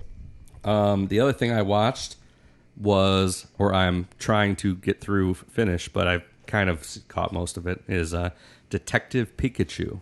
Oh, man. Yeah. And? It's pretty good. Is it? Yeah, it's pretty good. Are you watching it with Cash? Yeah, Cash watched it. I bought it for him, and he watched it like 3 times in one day. And then that night, we were going to watch it together because he watched it. Yeah, I wasn't with him when he watched it. Yeah. And I tried to watch it. Or no, we ended up doing something else. I got home, and I'm like, okay, I'll watch it. And I fell asleep. And then we tried to watch it again another day, and I fell asleep. And then we tried to watch it again today. I saw most of it, but I fell asleep in the middle. Not because it's boring, just because I was tired. Right. But I caught most of it, and yeah, it was actually pretty good. It was pretty fun. Definitely worth watching with kids. It's definitely a kids Isn't movie. it like... I mean, from what I've seen, it feels like a clean Deadpool as Pikachu. Yeah, kind of. Because that's what it is. Ryan Reynolds. Yeah, I wouldn't say Deadpool, but witty and it's a witty Ryan Reynolds. It's kind of got some humor in it. So it's like Deadpool as Pikachu. Yeah, pretty much, I guess. Okay. But no, it was pretty good. It's good for kids. I can't imagine not like somebody watching it without kids. You know, it's definitely a kids. Oh, movie. really? It's not adult oriented. It's Maybe if you really were into Pokemon, I don't know anything about Pokemon. You know, yeah. So, but no, it was fine. So, okay, check it out. I believe you. I guess I have to believe you because I probably won't watch that movie at all. I think your kids would like it. You do? Yeah. I don't. Maybe Grady will. Well, Grant probably would too. Because there's this thing with Alexa. You could say like, Alexa, what is it? Alexa, something like Pikachu talk. And then you can just talk to Pikachu. Oh. And it's Pikachu talk. So everything you say, it just says nonsense Pikachu things. Right. That's it. They play with that constantly on the TV. Well, there's a really surprising and cool twist at the very end, which I thought was very interesting. Pikachu's gay. No. I nailed it, didn't I? No. Is that it? No, but I didn't see it coming at all. It's really a man. I didn't see it coming. I'm not going to tell you. They're going to transition him into... I was going to say Bruce Jenner. No. Kendall Jenner. No. A Jenner of any sort. Kim Kardashian. Yeah, you're getting close. Am I? Yeah. It's Kanye, actually. Aha. Kanye is Pikachu. Yeah. That's the new album that he drops at the end of the show. Yeah, that's probably. right. You got, man, spoilers. Yeah, I know. It's almost like a sixth sense to me on like guessing the end of movies. And if I felt anything from that movie, it's a Kanye album. Well, I mean, it took you a little ways to get there, but yeah. It's you got to work through things, you know. Oh man. So I've always talked about, this is back to some news and I just saw it. I've always talked about Ed Brubaker. Yeah. He's a comic book writer. Speaking of Ed Brubaker, I was organizing my comic collection today, actually, because I'm cleaning out that room. Mm-hmm. And I found a trade paperback of Criminal that I had bought. Oh, really? Yeah. I don't know. I must have bought it at one point, and then I had it sitting there. Who knows how long it's been sitting there? Oh, yeah. So this is kind of criminal news. So this is like deep cuts of what they're doing here. And Ed Brubaker had this idea where in one of the criminal books, because each criminal book is different. It's a different story. It was like a completely different story. In one of them, there is an issue of like a guy's reading a comic book issue in the comic book, right? And it was called Bad Weekend. And he has now made that into a comic book. It's called Bad Weekend, but it was like a single issue run. But there's also a story. The story within that was called Too Old. Is it Too Old to Die Young? Yeah, Too Old to Die Young. And now they're making that into an Amazon show. And he's writing for that. Isn't that Inception. Wild? It is. And I just thought it's really crazy, but it shows you what you could do with stories. Yeah. So you could take little parts of a story and make a new story out of it and just build on that. And man, he said it's been 20 years that he's been writing this property, and he's had long gaps in between, but he just decided to make that Bad Weekend into a comic book. He's like, I think it would be fun to do that. And then within that story, now he's making a TV show with Amazon. And that's pretty cool. And it looks like looks like some pretty big names already attached to it because they've got a picture. Amazon's just going crazy, man.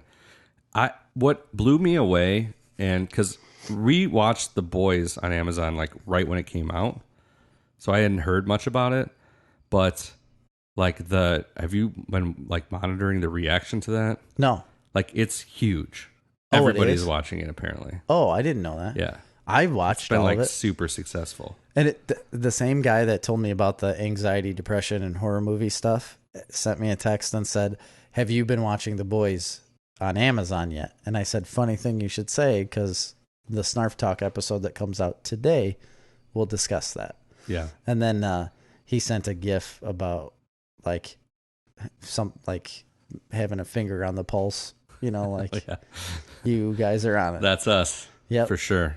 We are. We try to be. Not on everything, but the main things. And I was going to definitely be on top of that show because it caught my attention. We probably right away. didn't talk about it long enough for how kind of big it was. Because at the time when we talked about it, I didn't think it was like going to be this huge sensation. Like it. You don't like it. Yeah, I mean, I didn't say I didn't like it. I just said it wasn't like my favorite thing. I think you're insane because I think it's like nothing that's been put on TV. No, I agree with that. It's nothing that's been put on TV, and it's definitely super original. I mean, obviously, it's based on a comic, but it's original from the comic book. But I don't know.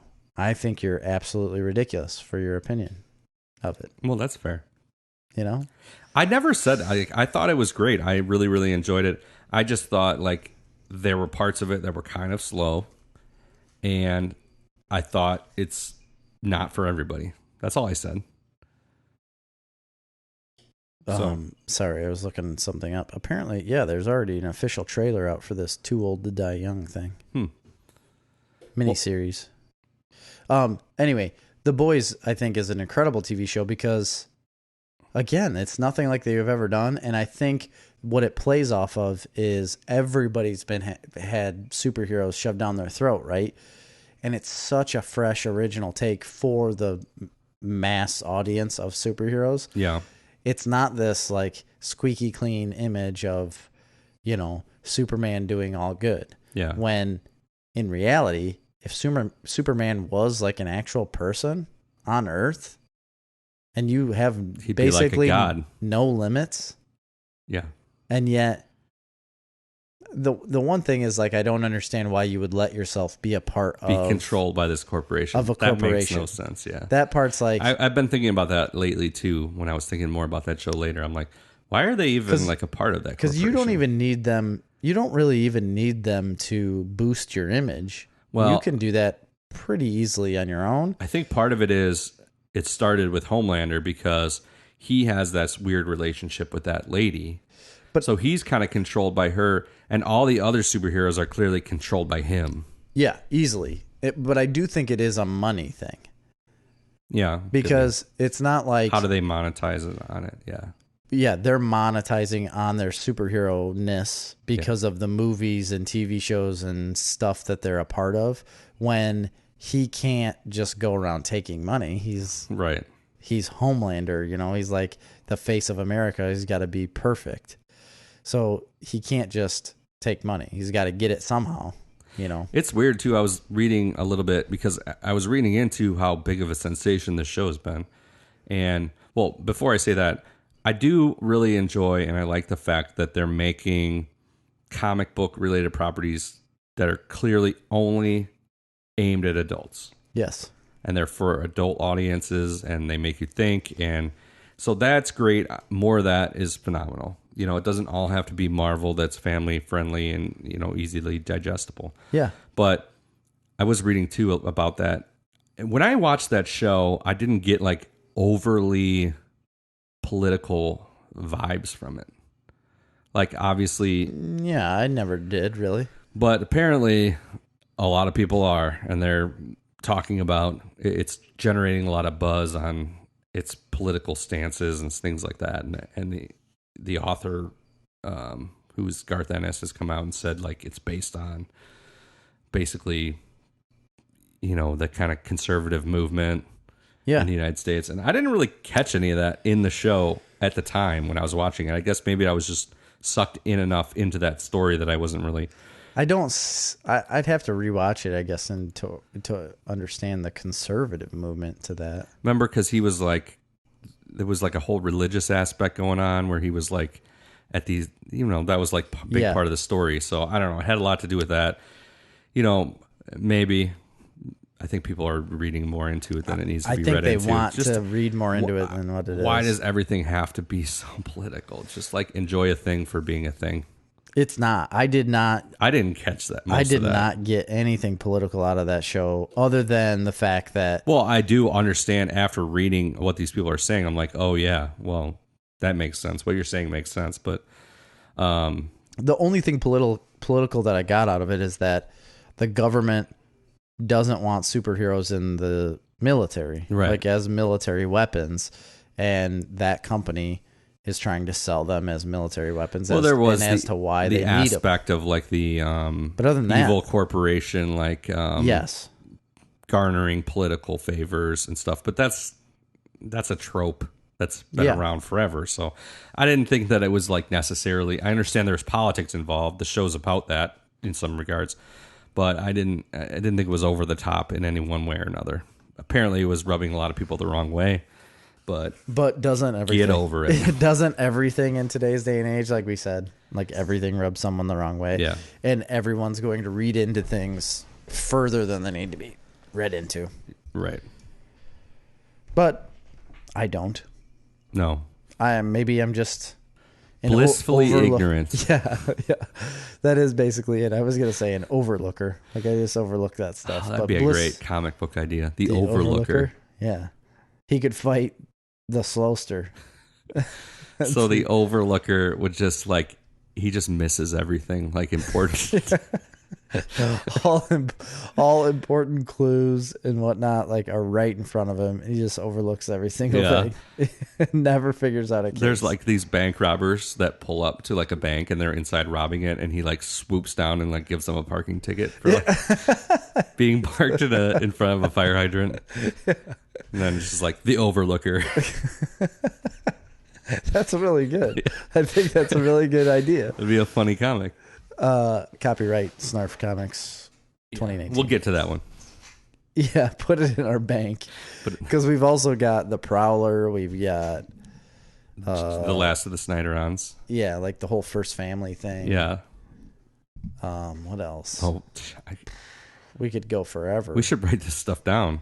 At the time, I'm like, oh, it's fine if we come up with ideas. We've set them on the show, so we can go back. But like, we can't go back. There's too many hours of content. Turns out we've got like 75 hours worth of content, and that's hard to go through. Yeah, we can never go through it.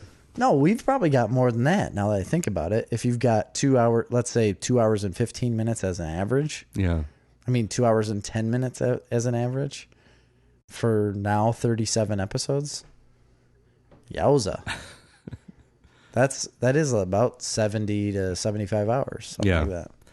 So, and who's got that time to waste? You know, I got TV shows to watch. Well, hopefully our listeners have that time to waste. Yeah, I've got TV shows to watch. I can't be wasting time. Yeah. Okay. So we need more viewer suggestions, definitely, on listener suggestions on stuff to review, stuff to talk about. I know this week we kind of came in blind, but we did. I mean, I'm not necessarily. I'm not actually blind. I can see. Well, without those glasses, you are. Without these glasses, I can't see much, but with them, I can see tomorrow. Have you ever worn contact lenses? Hey, that's a good subject because I'm probably going to get some. Really? But I did have some. I thought you told me at one point you couldn't wear them. I've never said that. Oh, okay. I've worn them in high school. Oh, okay. For a spell, and it was a minute. For a spell? Yeah, for a spell. Like a witch situation? Let me think. I think sophomore and junior year I did, and maybe even senior year. You were trying to be cool. Yeah, I was trying to fit in. Yeah. You know, be a little edgy, little hip. Yeah. Did you have a faux hawk to go with your contact lenses? That wasn't a thing then. No. I think it was a thing then. It was? That was definitely a thing. With the whole pop punk movement, faux hawks were big time in like 41. Green Day and Blink 182. They all had faux hawks. Some 41. It was the thing when I was in high school. Well, right, but you graduated 10 years before I even was a freshman. So 3, but no, you didn't graduate 3 years before I was a freshman. Well, I graduated 3 years before you, is what I was saying. Oh, right. You did? 2002 you graduated? Yep, 2002. Okay. How'd you know when I graduated? You been following me? Well, I just know that I'm 3 years older than you, so. Oh, that would be the giveaway right there. Well, when you were not cool, it was still not cool to be a faux hawk wearer, and I did not wear those. But I did have contacts, and I liked them for a time, but I gave up on them. I never felt like I could see as clearly with my contacts as I could with glasses. Well, you have exceptionally poor vision. Like Correct. big, thick glasses. Correct. So like the contact lens would be so thick on your eyeball that your eyelid would hit it. Right. I couldn't. It was like a ledge. Yeah. And I had to literally pick my eyelash up or my lid up over the lens every time I blinked. Time you blinked. Yeah. That seems very inconvenient. Well, I ended up inventing a small crane system that attached to my brow. To your forehead. The brow. Yeah. Just the brow. So when you like Yep. did that? Yep. Right like that. I don't know if you can see that. Mm-hmm. It's just the like little that. cranes would pick them up. And There was a series of winches and pulleys. like springs and things. Springs. Yeah. Call back. Full circle. It's a steampunk apparatus. Anyways, I had to wear those goggles. It was weird. Anywho. No, then what ended up happening is, so I never really cared for them that much, but I wore them all the time. But when I went to basic training, I was not allowed to wear them. That was the summer of 2004. And then going into my senior year, I just never ordered anymore or went and got any. I just wore my glasses. And then after that, I went back to more training, and they wouldn't allow you to wear contact lenses. And then after that, I went on a deployment, and I couldn't even bring them with because of sand. Yeah. Nobody could wear contacts because you can't have turns out they don't want you to have any physical hindrance during a war. But glasses are kind of the same physical hindrance. What if you lost your glasses? Yeah, but it wouldn't incapacitate you Did you have something to carry in your eye would. backup glasses? I did have multiple pairs. But on you? I did have them on me, yes. Oh, yeah. Okay, that makes sense. And I also had a pair for they give you a pair that fit in a gas mask. Oh, okay. So it's like a little insert that goes in your gas mask that you just have already set up. So if you have to put it on, if you have to don your gas mask, why it's called don, I don't know.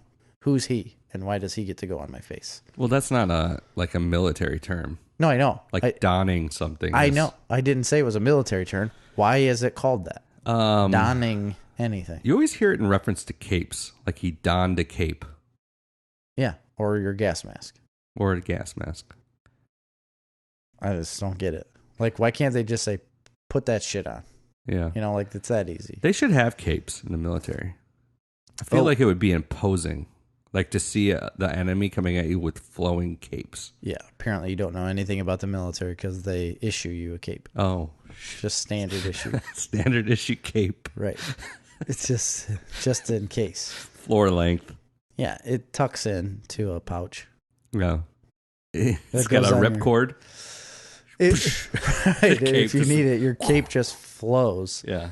And if you have these gloves on that produce a little bit of an electricity, and if you touch the cape, it gets rigid. Oh. And you can fly. Oh. I saw that in The Dark Knight. So contact lenses. Yeah, I didn't get to wear them from 2004. So why are you wanting them now? Because I'm really sick of glasses. Really? Yeah, it's annoying. I'd rather just have. I feel like glasses are so much easier. You know what? Just put them on. Yeah, they're just in the way all the time. I don't know. I've never had. See, I have perfect vision. No, you don't. Don't you wear contacts? No. I thought you did. I have 20/40 vision. That's not perfect. That's better than perfect. No, it isn't. It'd be the smaller number is better. Higher numbers are worse. Then I have 20/20 vision. Okay, that's normal. Okay, that's what I got. Okay, so I think 20/40 is better. No, it's not. Because you can see is better. at 40 yards what you should be able to see at 20 yards, something like that. Completely wrong. I don't think so. The smaller number is better. Okay. So if you had 20/10 so if vision, I had 10/10, I'd be even better? Yes, absolutely. 100%. I'm gonna fact check this. I just wish you would believe me one time so that you don't have to find out you're wrong from the internet. 20/40 vision is considered superhuman, is what it says right here. No, it doesn't. Yeah. No, it doesn't. Eagles have 20/40 vision. That's not true. 20/10. 10/10. The 20/40 vision means that the test subject sees at 20 feet what a person with normal vision sees at 40 feet. So another way of saying that is a person with 20/40 vision has vision that's half as good as normal. Okay, so I have 20/20 vision. Okay, so now you've understood you're wrong. Yeah. Okay. I'm wrong. Oh, okay. All right. That's what I was getting at. I was just waiting. I just assumed Patiently. it was better. So I have 20/10 vision. You can't just come up with numbers and say that's what you have. No, It I don't doesn't know. work that Whatever way. the vision I have is perfect. I don't need glasses or contact lenses. Okay. It's good enough. Yeah. You could have 20/40 I and could. still Yeah, not I have don't, glasses. I really don't know. Mine's like bad. I've only been to the eye doctor twice in my life. So Well, that's silly. You need to go back. why? I don't need glasses. So you can clearly tell when your eyes just go worse. Well, I get worse was and you there can't pretty see things? recently. So Oh, okay. Well, that's all right. But you're supposed to go every year. really, Yeah. How do you know what's going wrong with your eyeballs? I don't know. I guess if you have a problem, you go. That's what I always thought. I assumed. A lot of times you don't know if you have a problem. Okay, You're supposed to go every year. I'll go. You should. It's like the dentist, I suppose. I am a dentist. I go to the dentist twice a year. I love going to the dentist. Really? I love the dentist. That's weird. Your teeth feel so So good good. after you go to They the really dentist. do. They As feel long as- amazing. As long as you keep up with it. Because After I go to the dentist, I want to not eat for the rest of the day because I don't want the feeling of the cleanliness to go away. I agree with you on that. But if you don't go for a spell for a minute, it's not that great. Because Really? I've had that. I've had that where I didn't go for a oh, long and they gotta like hammer on you. and they gotta like chisel They're that stuff digging off on- your yeah. off your face. But Do you have here's good a teeth? fun fact. In high school I didn't. I had really bad teeth. And you know what I think it is? Well, I know what it is. Sugar. It was Mountain Dew. Oh, I quit drinking Mountain Dew years and years ago. Prior to that, I would get cavities, and they were filling cavities all the time. And the dentist had told me, you've got like really fine lines in your teeth. Like your teeth are there's not big ridges in them. They're very fine. So he said, regardless of how much brushing or taking care of your teeth you do, like your teeth are going to have an issue because of the sugar that you consume and and the Mountain Dew that you consume. It's like very hard to get out of your teeth. I was like, oh, okay. And I ignored that. Well, yeah, it was like rotting my teeth out of my head. And then I quit drinking pop, and I have not had a cavity since like 2004. huh. I've never had a cavity. Really? No. I did a lot. Much like my eyesight, I have perfect teeth. That's really great. You're very lucky. No, I had You've got like 20, 40 teeth. got 20, 40 teeth, 20, 10 teeth. Solid. I did have to have like braces forever. You did have braces. See, I never had braces. I And had I've got a- one. I don't know if you could see it. That one funky tooth down there. And Grant just pointed it out to me. He's like, Dad, you've got a bad tooth. It's poking out. Well, I was like, yep, it does poke out. a I little had bit. braces forever. My teeth were really good, but then I never wore my retainer. So they kind So of they're like, all jacked up they're again. not jacked up, but I should have worn the retainer. I mean, they're pretty jacked I up. had this thing Gross. when I was a kid in like 4th, 5th grade that was like in the roof of your mouth, and there was a little key, Yes. and you'd wind it, and it would push your jaw apart. Oh, man. My cousin had was that, but she crazy. had one where you wound it because it had a chain connected to a tooth that was in I the didn't roof have of her that. mouth, and it pulled it forward. So she had to wind it to keep pulling that tooth forward. Oh, this was like Wild. a ratchet that would spread the top of your mouth out. So every Weird. time you went in, they cranked it. They go click, click, click, click, click, and it would push it out. And It's really hurt- painful. hurt a lot. Yeah, braces were painful in general. Grady's got to get braces already. We know. Everybody gets braces now. Everybody, I think. I asked the dentist that with my kids, and they're like, "Yeah, everybody gets braces now." Well, that doesn't even make sense. Well, I mean, everybody's teeth could be a little straighter, I suppose, is what they're going with. Well, I guess so, Really but- expensive. Grady has to get one because he's got an underbite. Oh, yeah. So his bottom jaw does come over his top teeth. And you'd never really notice it because it is kind of minimal. But if he just has his mouth closed, you can tell his bottom teeth come over his top teeth. So they do want to correct that, which I can agree with, I guess. But the other two don't have that that I've ever noticed, I guess. I never really noticed Grady's until they pointed it out. I was really, we went to a charity auction last year at the hospital thing for the hospital, and one of the items that you could buy was a full set of braces for a person. Like, holy cow! And I'm sitting there, I'm like, I should bid on that, and it was like you could use it anytime. I'm like, I should bid on that, but I'm like, I don't know if my kids will need braces. I don't know, but it went for like $1,200. Which is like nothing compared to apparently how expensive braces are. What I thought you were going to say was like the starting bid was like $12,000. And no. I was going to be like, oh no. That's what I thought you were going to say. It relatively went super cheap. And I'm like, man, I really should have bought that. I mean, I know it's a lot of money up front to put out there, but compared to what it would cost, but I didn't want to, maybe my kids won't need braces. I don't know. Hey, can I talk about a hot topic? Yeah, sure. It has nothing to do with what we're watching or anything, but it's a big time news thing right now. Okay. And so you know about this guy, Jeffrey Epstein? Yeah. Yeah. You know the story? Not really, but I've seen it all over the news. I kind of got the gist of it. I apparently missed all that. I don't know. I kind of did too. And I just briefly caught up on him, but it was all about like this big time guy, millionaire guy gets caught for sex trafficking. Yeah. And then he had gotten caught once before, and it was kind of swept under the rug because he paid off the right people. And then now finally the federal government got involved again, and he went to jail, and he was going to jail. But while he was in jail, he apparently committed suicide, killed himself in his own cell. How does that happen?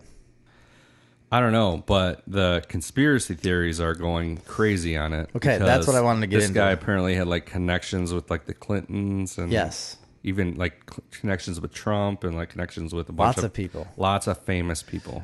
So here are two conspiracy theories. Is that either someone had him killed in jail, or he has paid someone off to make it look like he was killed and has now escaped and is in seclusion somewhere. I doubt that one.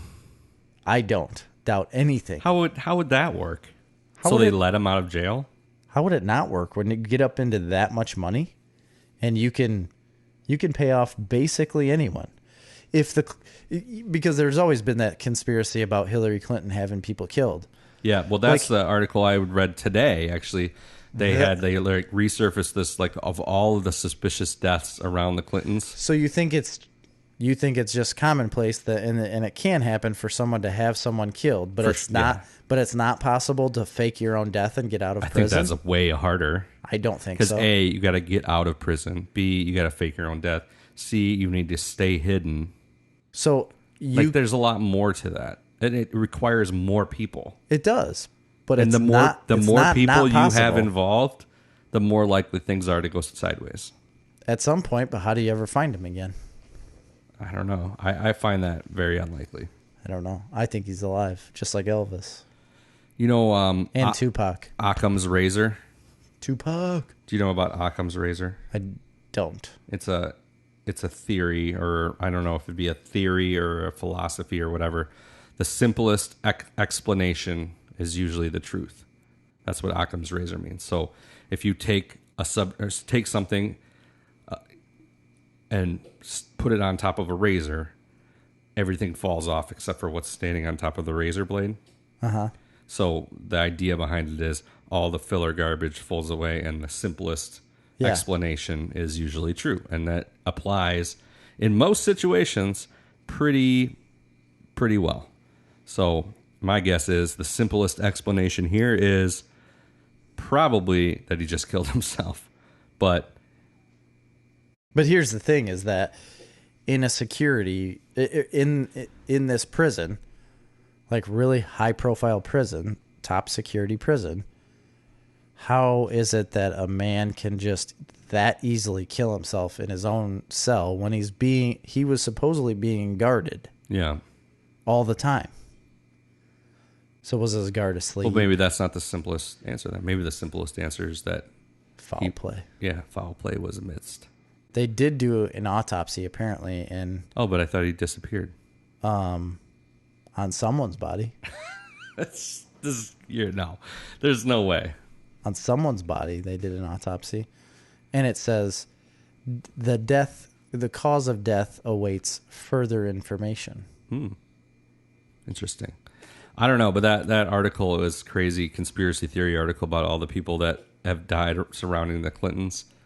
Is pretty crazy when you read all the different people and like their profile in like the organizations and stuff. Probably shouldn't be talking about it, Jerry. Well, it's pretty freaky stuff. It is really freaky, and I think all of this stuff is really strange. When I was reading that article, the first thing that popped in my mind was like, this would be an amazing TV show, or like it would be. Yeah. It's going to be a Netflix documentary, a Netflix movie, Amazon Prime movie. I mean, just make it like a drama show. It's going to be like just call them like the Splintons instead of the Clintons.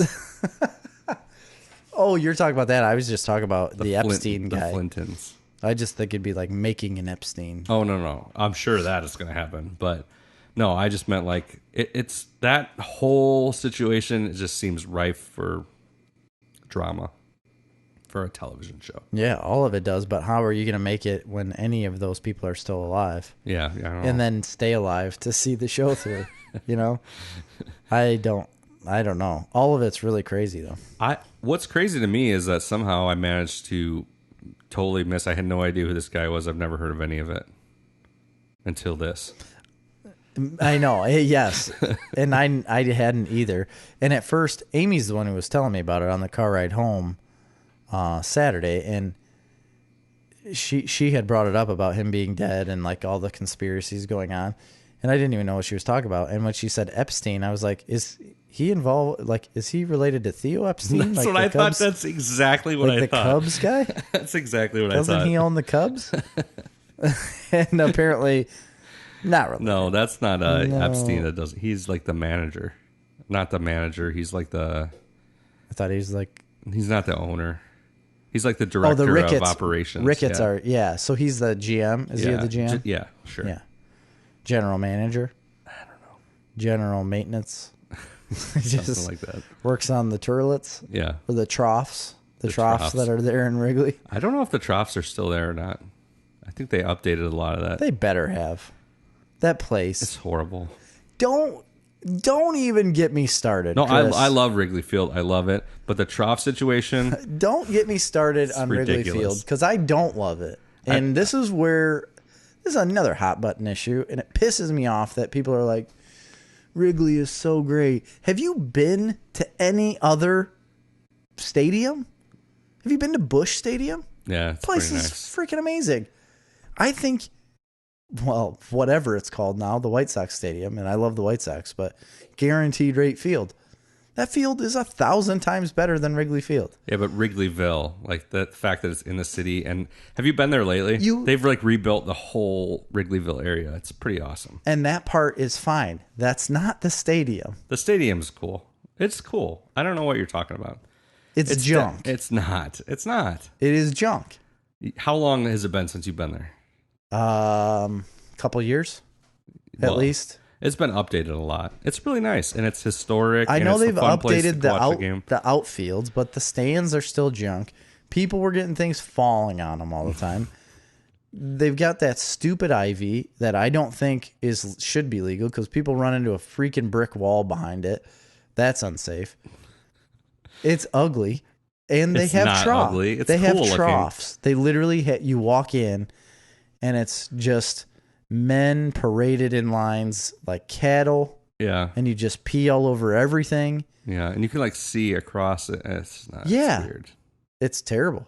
It's absolutely terrible. It's an atrocity for baseball. And you're standing in a trough. If you go with like one of your kids, their head is at dick height. You're right. So you just got to tell, and they're like, you're shoulder to shoulder. I know. So you just got to tell your kid to be like, don't look left, don't look right. And don't touch anything. Just don't. Literally hover. Please hover. If you've ever had the ability to levitate, do it now. But yet, everybody's like, it's so old, and I love it, and the Cubs are better. Well, You know what? true. Up yours. It's not true. It is true. Wrigleyville, yes, very fun. Would I party outside of the White Sox stadium? Only in the parking lot. I don't know. I don't like Wrigley Field. This has been baseball chat. Yeah, it's With been a a bitter rant. It's been fan of losers. It's come on. Now we know Chicago's got a winning. They're all winners. Cubs are very good. White Sox have been very good in the last 14 years. I've been twice in the last week to Chicago. Why? To restaurants. We went to a restaurant called Imperial Lemaine, which is a Laotian restaurant. Okay. And it's great. Highly recommend it. Yeah, sounds good. They have like 3 menus. They have like a dumpling menu. They have like a wok-based menu. If there's one thing I love, it's dumplings. And then they have Lemaine, which is like ramen Yeah. bowls. Great. Not lo mein. That's different. La mein. La mein. Okay. And they bring in these guys from Laos. Laos. And they have a big glass bowl, and then you just watch them like beat the noodles Yeah. all day long and make these noodles. It's really cool. And then I went to a noodle place in Portland that was on Diners, Drive-Ins, and Dives, where the guy makes his own noodles there. It was awesome. Yeah. It's so good. And then I was there last week, and we went to, in Lincoln Park, we went to a place called Earl's Kitchen. Okay. And that was a really cool place, too. It's kind of like they have like a little bit of everything on the menu. They got pizza, they got burgers, and they got like Asian food.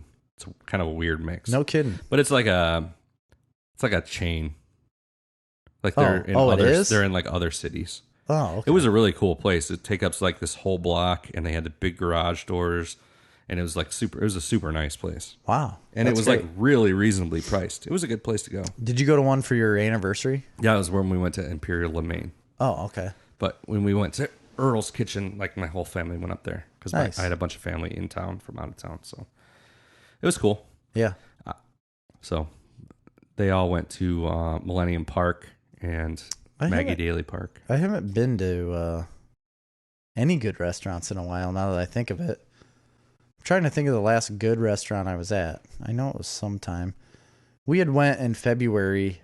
I think it was February or March, or maybe even April or May. I don't remember. To a Japanese place in Chicago. It ended up being expensive. Yeah. Not like I guess sushi place or it was a Japanese restaurant, yeah, and it had a lot of sushi. It wasn't really a steakhouse, like a Japanese steakhouse by any means. It was more seafood and right. I don't know, Japanese cuisine, like actual Japanese cuisine, and it was very good. They had a place very, very downtown, a sushi type place called Japanese that I used to really like, but it's closed now. Oh, really? Yeah. This was like it was like Kamakoto or something Japanese. Yeah. I mean, I can't speak the language. You know what's like blown up is ramen, because you can't walk a block in that city without a ramen place. Oh, really? They're just everywhere. Has it really? Yeah. It looks so good. I love ramen. I can't handle watching people eat it because I just get so hungry and want to. So I had been to this Imperial Lemaine place before, and we got a Lemaine bowl, and this was a couple years ago, and they had these soft-boiled duck eggs. Oh.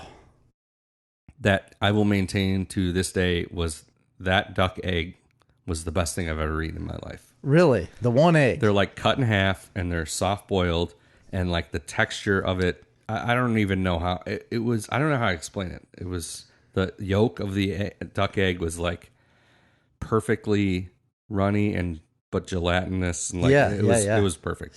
So I found that the same thing on the menu. It was like this peanut Lemaine dish, ramen bowl dish, and it said soft-boiled duck egg in it. I'm like, I think that's what it was. I'm going to order that. So I ordered it. No duck eggs. No duck eggs. Like they didn't have any available? I don't know. It wasn't in it. It wasn't on it. It's kind of a place where you order. They're like everything's to share. Oh yeah, it's like family style or whatever. And no, there was no duck eggs, so I was a little disappointed about that. I was a little more disappointed this time when I went back, but it was still really good. But anyway, we ate a ton of food, and then at the end, we're like, we should get dessert. Of course. All right, it's our anniversary. We're Americans. So Marley had seen, they had this one dessert on the menu. They had the normal stuff, and they had this one dessert that was ridiculously expensive. It was $17 for this dessert. Oh, jeez, yeah. And Marley had seen somebody else get it. And she's like, "Wait, what is that? It's like a big white ball on a plate." That you crack open? Well, and she was trying to explain it to me, but I couldn't see it. And I'm like, okay. She's like, "It's big, though. It's like the size of a basketball." And I'm like, "We can't order that." Yeah. Like, there's two of us. And she's like, "Well, no, I mean, like, maybe the size of a softball." And I'm like, "Basketball, softball, we got to figure this One thing or out." the two. Come on. So anyway, I couldn't see it, whatever. We get to the point where I'm like, you know what? Screw it. We'll order it.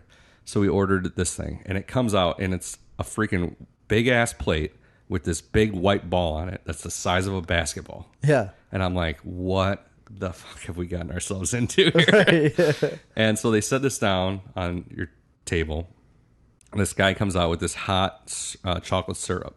And he starts drizzling it over this ball, and it immediately starts shrinking down to a little bigger than like a softball, and then splits open. That's called, the dessert's called the lotus flower, and it splits out in a pattern of like lotus petals. Are you kidding me? Yeah, and inside is like green tea cake and vanilla gelato and almonds or something. Okay. On it, and the actual ball itself is like white chocolate. Wow. It was pretty crazy. That's insane. Yeah. That would be really fun to see. It was cool. So we were going. Was it worth $17? No. The actual like silly question. The No, it was actual- awful. Actually, it's the terrible. actual dessert itself was mediocre, Worst dessert I've literally ever had. but the presentation was pretty cool. the whole shrinking ball thing Yeah. really got me. So we were downtown. It was like 8:30 by the time we finished kind of eating. And we're like, you know what? We didn't have anything else planned. And we had a babysitter. We had to be home later that Yeah. day. So we're like, we should swing by and we should watch a movie on the way home. We should like catch a movie. Just something to do. Yeah. So we were going to go see Once Upon a Time in Hollywood. Oh yeah, yeah. Is that what it's called? Yeah. So we were going to go see that. We're like, well, we'll drive back. We'll drive to like Bolingbrook and we'll go watch it there because it's closer to home. The promenade. Yeah. And so we got out of there at like 9 o'clock or 8:30. And we were going to catch like a 10 o'clock movie in Bolingbrook.